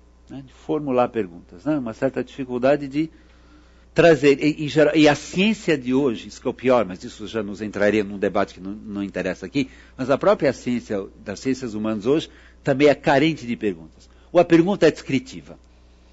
Né? Quais são os valores que os dentistas têm? Quais são os valores? Sabe, você tem muita pesquisa descritiva, que é ótimo, é importante, mas não tem uma pergunta científica por detrás, não, porque se eu encontrar isso, logo a teoria X, Y não está certo. Então, eu diria que a escola pode ajudar sim, porque ela é uma usina, ela pode ser uma usina de sentido. Ela pode, outras instituições não tanto.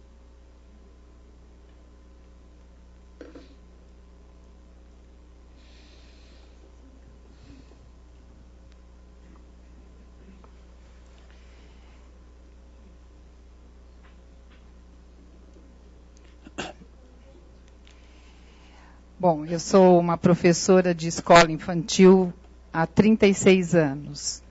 Então, eu participei de aniversários na casa de meus alunos, onde o brigadeiro variava de tamanho, cada um sabia qual tinha enrolado, o bolo que a vovó fez, a lembrança que a tia fez. E hoje a gente é convidada para ir nas festas de aniversário em buffet. A primeira vez que eu fui, eu falei assim, você vai abrir o presente? Né? Que a primeira alegria quando a criança recebe é abrir o presente.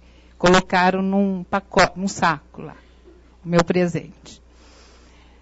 E sem nenhuma identificação nessa festa. Não tinha nada da vovó, não tinha nada...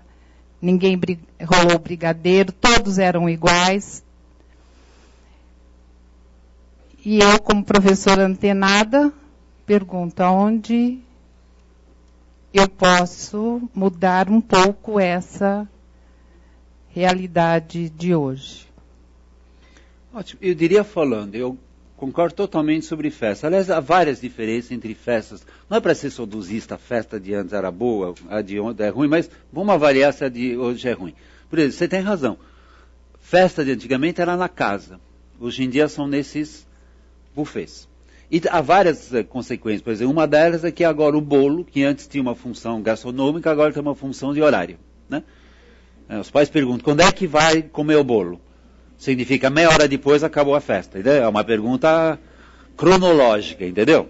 Não é quando é que eu vou comer o bolo. É às 5h30, então às 6 eu venho buscar. Né?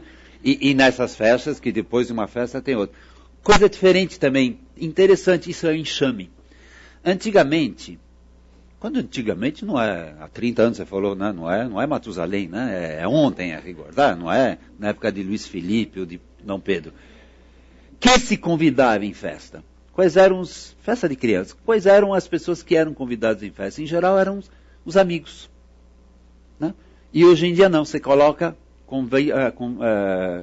a turma toda. Razão pela qual muitas vezes você vai no buffet, porque na tua casa não cabe os 30 alunos, tá certo? No buffet cabe. Às vezes na tua casa não cabe. E por que isso? Até com meus filhos, eu falo,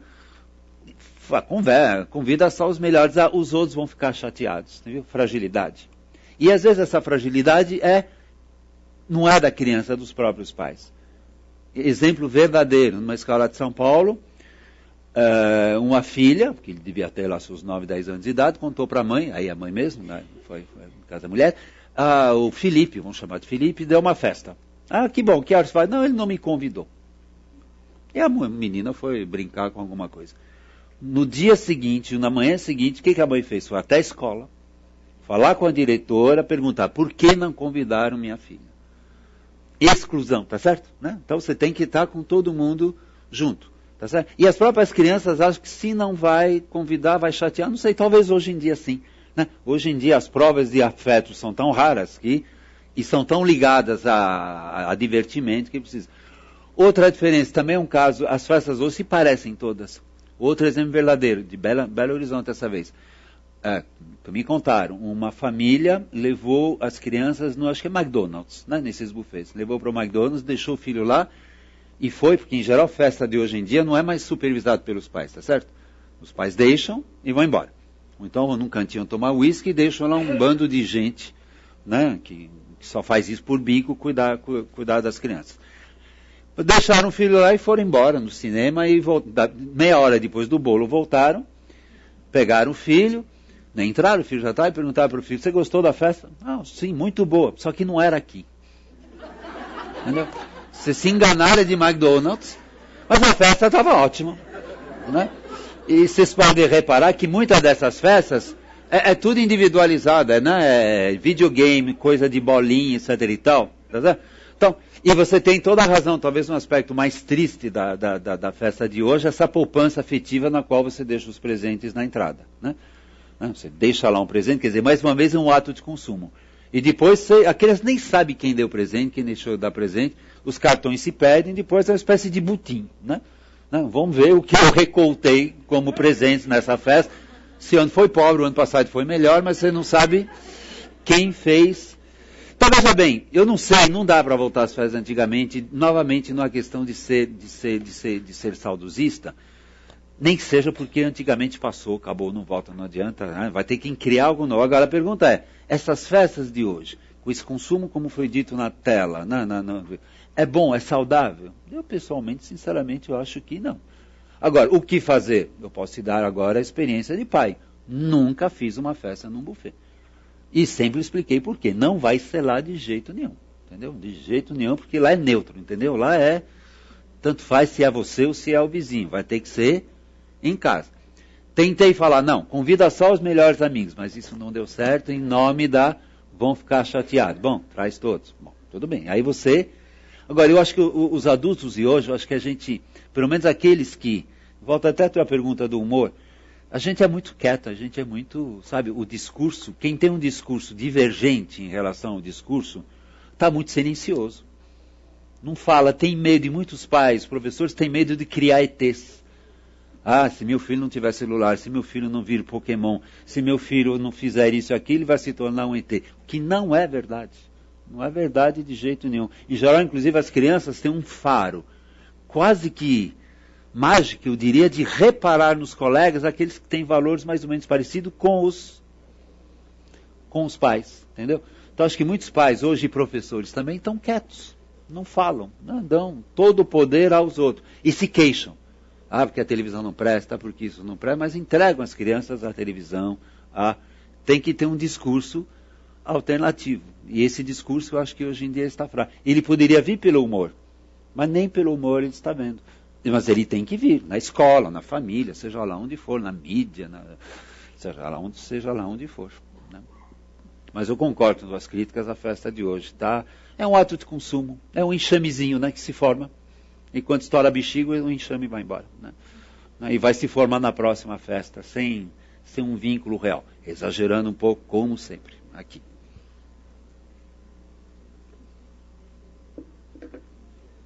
Dá licença. Meu nome é Alfredo, eu faço uma pergunta baseada na sua apresentação como pesquisador, e todo o seu relato me parece assim, exemplos de pessoas e homens muito cosmopolitas, né? Eu fico imaginando essas figuras que você descreve como pessoas morando em cidades grandes, como Campinas, São Paulo, etc. E se você tem alguma vivência, experiência dessa moral em comunidades não tão cosmopolitas como um ribeirinho da Amazônia ou um indígena, se essa moral é parecida com a nossa ou se você tem alguma vivência com isso. Tá. Então, se a pergunta é se eu tenho vivência no sentido de pesquisa com, por exemplo, ribeirinho e índios, não. Aí não é o meu campo de pesquisa. Em geral, isso é mais um campo de pesquisa da antropologia. Primeira coisa. Agora, segunda coisa. Claro, com algumas populações claramente diferentes, fora... Até onde elas podem estar. Fora do nosso mundo é outro mundo. Então imagino que índio não faz festa na tenda, né, de alguém que aluga a tenda para isso, né? O ribeirinho não vai fazer a festa no barco de não sei quem que aluga. São coisas diferentes. Ótimo. Ótimo não sei, porque diferente não significa necessariamente melhor. Pode ser diferente. Agora, se você... não forem exemplos tão extremados como você foi, se você foi, e não apenas o cosmopolita, mas se você for até em cidade de interior pequeno, aí isso acontece do mesmo jeito. Não precisa estar em Campinas e em São Paulo para muitas das coisas que eu falei aqui, como exemplo da festa, ser uma realidade. Tende a ser uma realidade em todos os lugares, até em lugares onde isso não precisaria ser de jeito nenhum uma realidade, acaba sendo. Né? Então imagino que cidades menores, Escalvado, por exemplo, que pelo menos a última vez que eu vi era menor ainda, enfim, do que Campinas, evidentemente, exatamente a mesma coisa. Agora, e a última coisa que eu diria, que a tua pergunta resvala para uma outra dimensão, isso é uma pergunta interessante, porque é difícil responder a ela cientificamente. Se existiria uma moral indígena, radicalmente de uma moral do ribeirinho, radicalmente diferente da nossa moral aqui, no fundo isso coloca a questão do relativismo moral, né? Quer dizer, cada cultura tem uma moral radicalmente diferente das outras, ou existem certos universais. Difícil responder essa pergunta, porque ciência busca, isso eu diria, nós não temos a resposta hoje. Mas elementos de respostas nós teríamos alguns. Dois, pelo menos. Um é, seja qual for a cultura, esquimó, índio, Campinas, São Paulo, Bahamas, o que você quiser, seja qual for a cultura, em qualquer época também, existem universais enquanto temas. Portanto, não existe nenhuma cultura que não normatize propriedade privada. Não significa que ela vai fazer como nós. O que é teu e eu não tenho direito a nada. Pode ser como os gregos. O que é teu, mas se eu não precisar, talvez possa ficar para mim. Não precisa ser o direito romano. Mas é normatizado.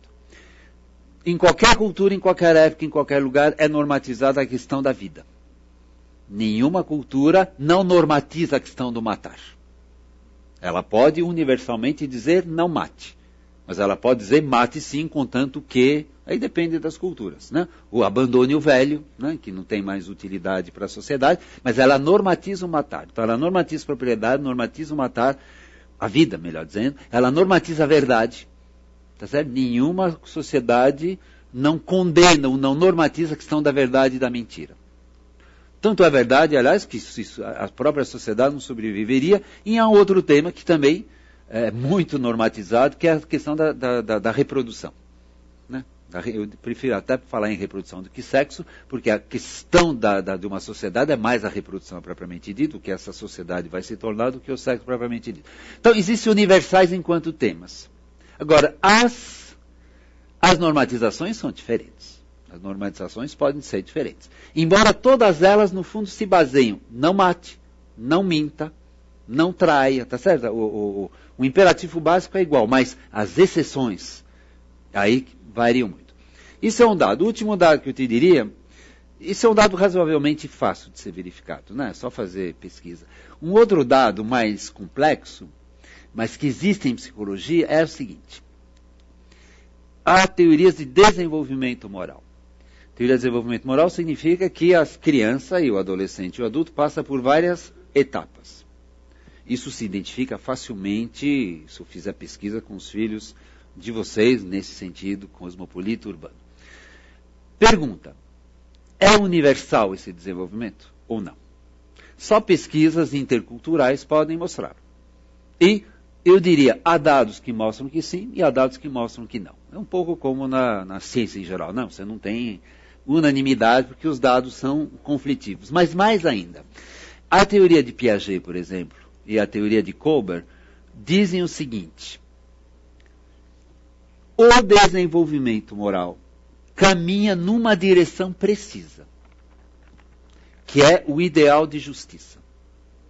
Ou seja, uma pessoa, seja que se for índio, ribeirinho, campineiro, paulista, ou do século XX, do século XV, etc. e tal, se o desenvolvimento caminhar até o fim, e quase nunca ele caminha até o fim, mas se caminhar até o fim, a pessoa elegerá necessariamente o ideal de justiça universal como princípio básico. É uma maneira de dizer, no fundo, o suprassumo da moralidade são os direitos humanos. Que os direitos humanos valem para todos os seres humanos, enquanto que os estágios anteriores acabam separando, tá certo? A rigor você pode pensar o desenvolvimento moral, se acreditando nessas teorias, evidentemente, é um grande caminhar para a universalização. Então, primeiro estágio sou eu, e o resto pouco importa. Segundo estágio, eu e você. Terceiro estágio, eu, meu pequeno grupo.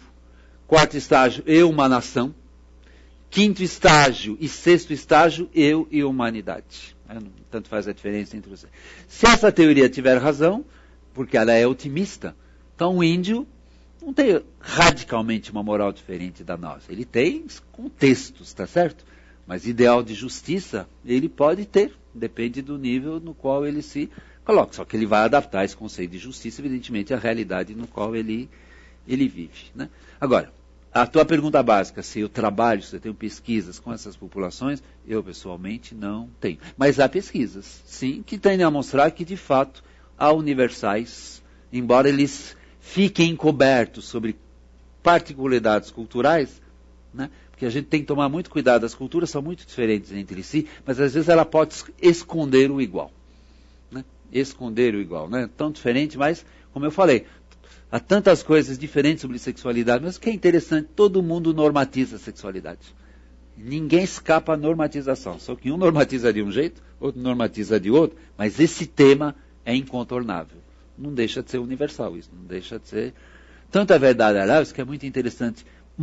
Você pode conversar de moral com qualquer pessoa, contanto que você entenda o idioma. Você vai ter diálogo possível, não digo diálogo e concordância, mas você vai ter diálogo possível com qualquer pessoa de qualquer área, de qualquer país, de qualquer época, se fosse possível, evidentemente. Mas de qualquer época, sim. Ler Platão faz sentido.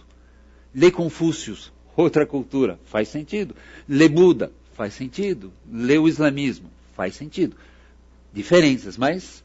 Então a moral tem algo de muito interessante. Você pode discutir moral com qualquer um. Não concordar, claro. Obviamente, mas vai dar para entender. Existe algo de profundamente humano nesse tema. Coisa que a tecnologia não. Se alguém discutir comigo de engenharia naval, eu não vou poder discutir. Não entendo nada absolutamente disso. Há coisas universais. Outra é estética. Estética. A gente é capaz, mesmo estranhando, de apreciar qualquer estética de qualquer país, de qualquer época. Existe uma comunicação subterrânea por trás do bonito. E tem também por trás da ética, né? Por trás da vida, em última instância.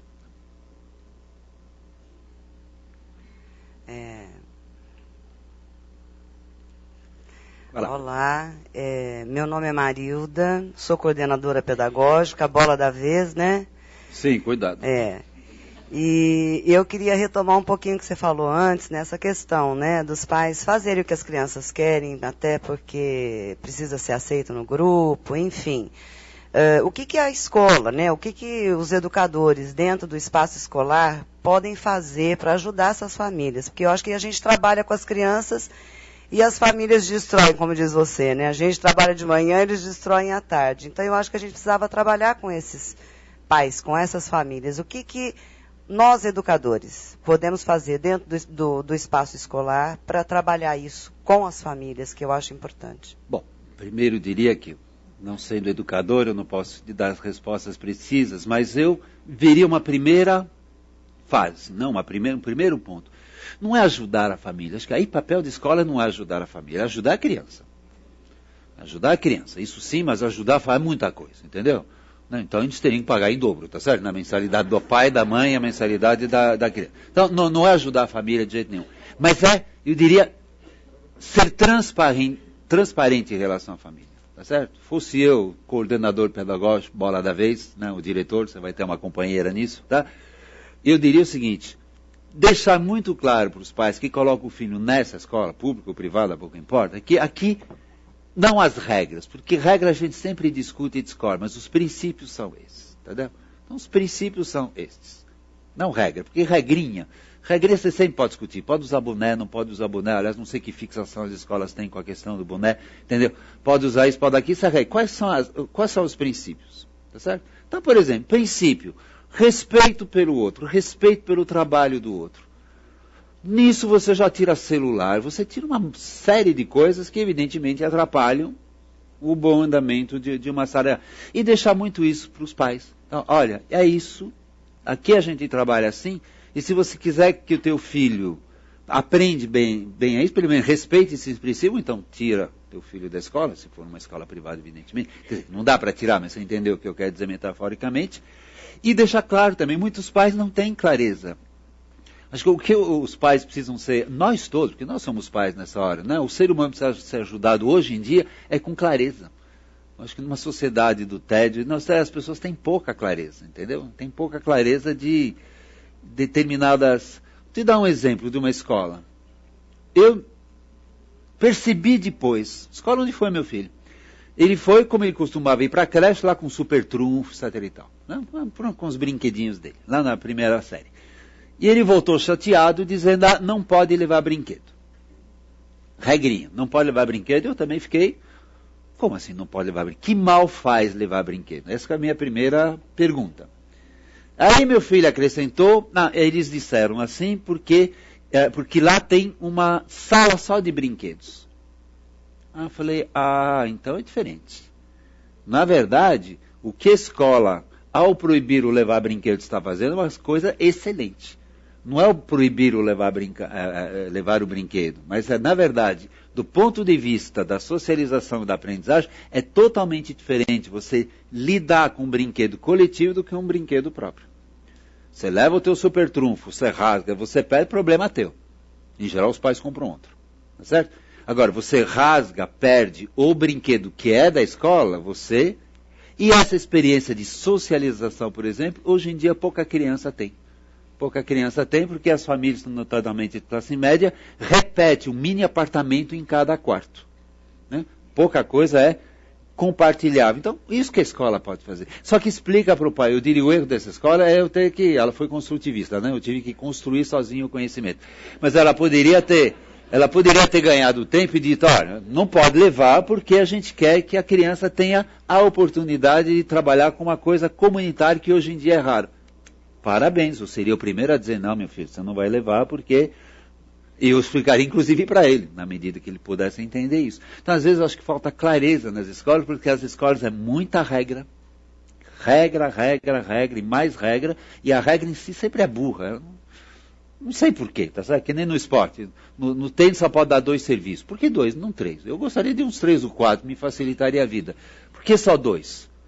Tem uma razão por detrás disso. Por que não pode pegar a bola em impedimento de futebol de campo e pode não tem impedimento de futebol de salão? Então, às vezes, explicitar os princípios. E, às vezes, os pais, com os princípios explicitados, primeiro, eles terão mais dificuldade de discutir, porque o princípio é uma coisa mais complexa. E, por outro lado, às vezes, é simplesmente esclarecimento. Agora, que não pode a escola se queixar de os pais não fazerem determinadas coisas em casa que as crianças deveriam fazer na escola. Outro exemplo.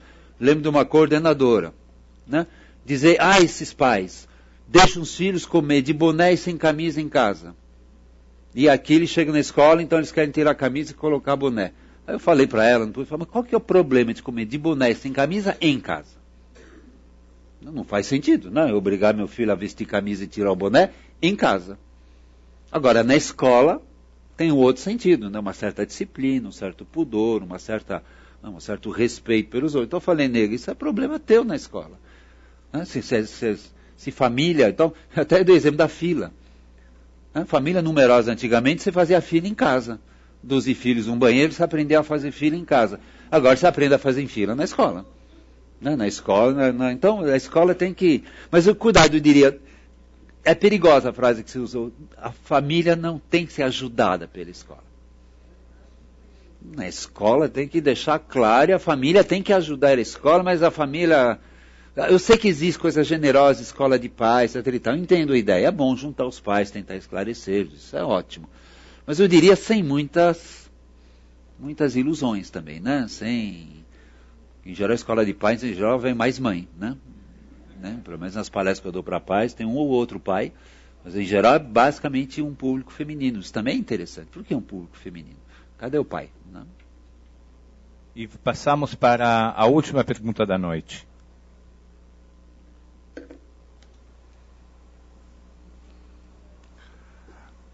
Boa noite, Ives. Aqui, à sua direita. Tá. Meu nome é Augusto e eu tenho algumas colocações para fazer para você. Uma delas é essa que você falou, cadê o pai? A gente lê revista, a gente vê a televisão, a mãe sempre está presente, o pai está fora. Como a gente deve proceder numa sociedade como hoje, no tempo contemporâneo, como é o objetivo da sua palestra de hoje, sabendo que as famílias estão cada dia mais um longe do outro, pai e mãe, os filhos ficam na escola às vezes até mais do que 8 horas, eles vivem numa sociedade de consumo, propriamente consumo, e eu como pai já há quase 30 anos, pergunto para você, como que eu vou ensinar meus filhos hoje a lidar com tudo isso? Essa é a minha pergunta. Não é fácil, né? Nem fazer, nem responder. Porque, veja bem, você tem toda uma sociedade, né? Você tem toda uma sociedade e a sociedade é forte, né? A sociedade de consumo é forte. E veja lá as estatísticas, né? As pessoas consomem mais, inclusive o consumo é teoricamente uma das medidas da saúde econômica do Brasil e do país. Né? Lembra da crise que houve o ano passado, retrasado? Baixou o consumo, então o consumo não somente é uma coisa, digamos, essencial para a economia, como acaba sendo um grande símbolo. Como fazer? Eu diria, não dá para ser onipotente, não dá para acreditar que vai se conseguir tudo, mas volta a uma coisa que eu disse antes. acho que a ausência dos pais hoje não é tanto uma ausência dos pais e do pai, propriamente dito, não é tanto uma ausência no relógio, tá certo? Pensa o pai de antigamente, pai homem de antigamente, e também 30 anos, não precisa voltar a Pedro Álvares Cabral, ele era muito ausente fisicamente, tá certo? Né? Chegava em casa, pegava o jornal, né? Não via televisão, não tinha na época, se tinha, ou seja, né? Quem cuidava era o pai, razoavelmente ausente, que era mais presente era a mãe. Eu lembro, por exemplo, o meu pai não tinha muito contato com meu pai. Meus filhos têm muito mais contato comigo hoje do que eu tive com meu pai. Mas era uma ausência, isso que é interessante frisar, era uma ausência cronológica, eu diria. Os homens falavam um pouco com os filhos, ou falavam naqueles momentos cruciais, e as mulheres falavam mais. Em compensação, os pais e mães eram mais presentes, eu diria, simbolicamente. E eu acho que a ausência dos pais hoje em dia é essencialmente uma ausência simbólica. Os pais são transparentes, são quietos. Em muitos lugares, a primeira coisa, quando os pais voltam para casa, o que eles fazem? Ligam a televisão. A grande voz é a voz da televisão. Então, te dar um exemplo que me contaram. Bonito exemplo. Um pai, piloto, ou até pior no sentido de ausência cronológica, marinheiro. Portanto, um pai está longe, né, por definição. Mas o que ele fazia? Ele voltava à tarde, às vezes a criança estava dormindo, ele acordava muito cedo, a criança não tinha acordado ainda. O que ele fazia? Ele ia até o quarto da criança, sem acordar a criança, e fazia um nó no lençol dela. E quando a criança acordava, o pai tinha estado presente. Isso que é presença simbólica, tá certo? Não é acordar o filho, bom dia, dar um beijinho, não precisa necessariamente ser isso, pode ser isso também, evidentemente. Então eu acho que os pais hoje em dia são muito ausentes, são uma voz apagada.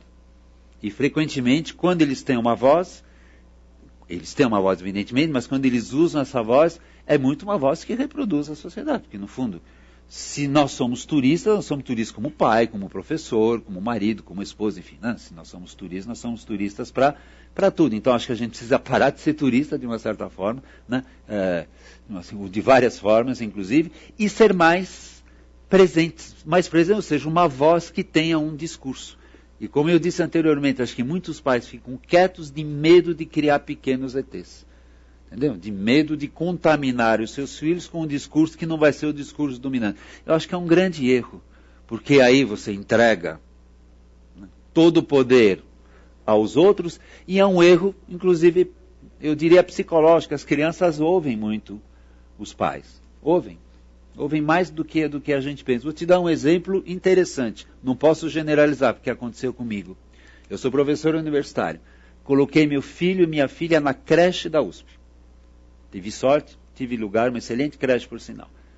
E lá tem filho de funcionário, a maioria é filho de funcionário, filho de docente, tem de tudo. E a gente nunca, peço que acredite, deu qualquer mensagem aos meus filhos de prefira ser amiguinho de filho de professor. E com doutorado, não falava nada. Não falava absolutamente nada, eles conviviam. Interessantemente, e a gente não convivia com os pais, eram realmente, você não, creche, pequenininhos. Os amigos que eles elegeram são filhos de docente.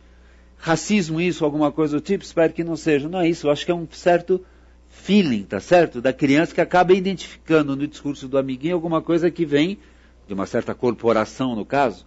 Então, tenho certeza que se os pais tiverem, digamos, uma voz crítica em relação a tudo que a gente falou, mais forte, até as crianças vão identificar com seus coleguinhas pais que tenham discursos iguais. Agora, se todos nós ficamos quietos, se eu deixo o meu filho ver Pokémon que todo mundo vê, comprar a botinha da Xuxa, embora estraga a coluna porque todo mundo compra, ou isso ou aquilo, eu sumo. Né? Então, acho que o problema da ausência dos pais é mais esta ausência simbólica do que no relógio. Né? Eu acho que os pais de hoje brincam mais com os filhos do que os pais de antigamente. Brincam, mas não falam. Né? Brincam, mas não é um discurso claro. Meu pai disse isso. Né? Meu pai disse isso. Ou às vezes, eu terminaria com isso, e também cuidado, às vezes a gente é muito, agora estou falando para adultos em geral, pais, às vezes a gente é muito negativo também. Muitas vezes a nossa voz é uma voz extremamente negativa em relação à sociedade. Cuidado, meu filho, o mundo não presta, a política, tá certo? Acho que as crianças ouvem em casa, em todas as classes sociais, um discurso muito negativo. Prova disso, acho que é uma prova disso. Eu fiz uma pesquisa com 5.000 alunos, 5.000 pessoas, uma pesquisa grande. Uma das perguntas era, na vida, a gente de 17 anos em média, portanto não viveu muito ainda. Pergunta, a gente tem mais adversários ou mais amigos na sociedade? A grande maioria respondeu, mais adversários. Os conflitos são resolvidos pelo diálogo ou pela agressão? Resolvidos, tratados. A maioria diz pela agressão. É a experiência deles que diz isso?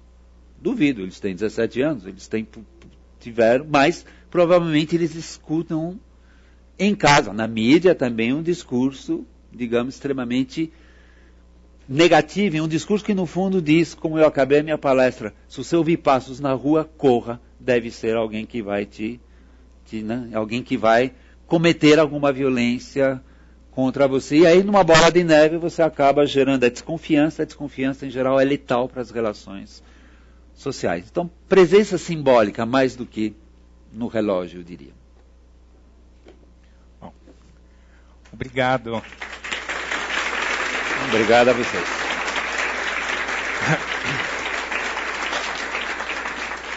Obrigado, Iva, por essa, digamos, visão crítica da ética com competência e humor, né? Ele nos trouxe hoje. E gostaria de dizer que nós temos à venda aqui esse livro, que é do Mário Sérgio Cortella, junto com Yves de la Taille, Nos Labirintos da Moral. Está aqui conosco, à venda, aqui na saída. E lembrar a todos vocês que os vídeos, este vídeo, essa gravação, estará disponível a partir de amanhã na internet, no nosso site.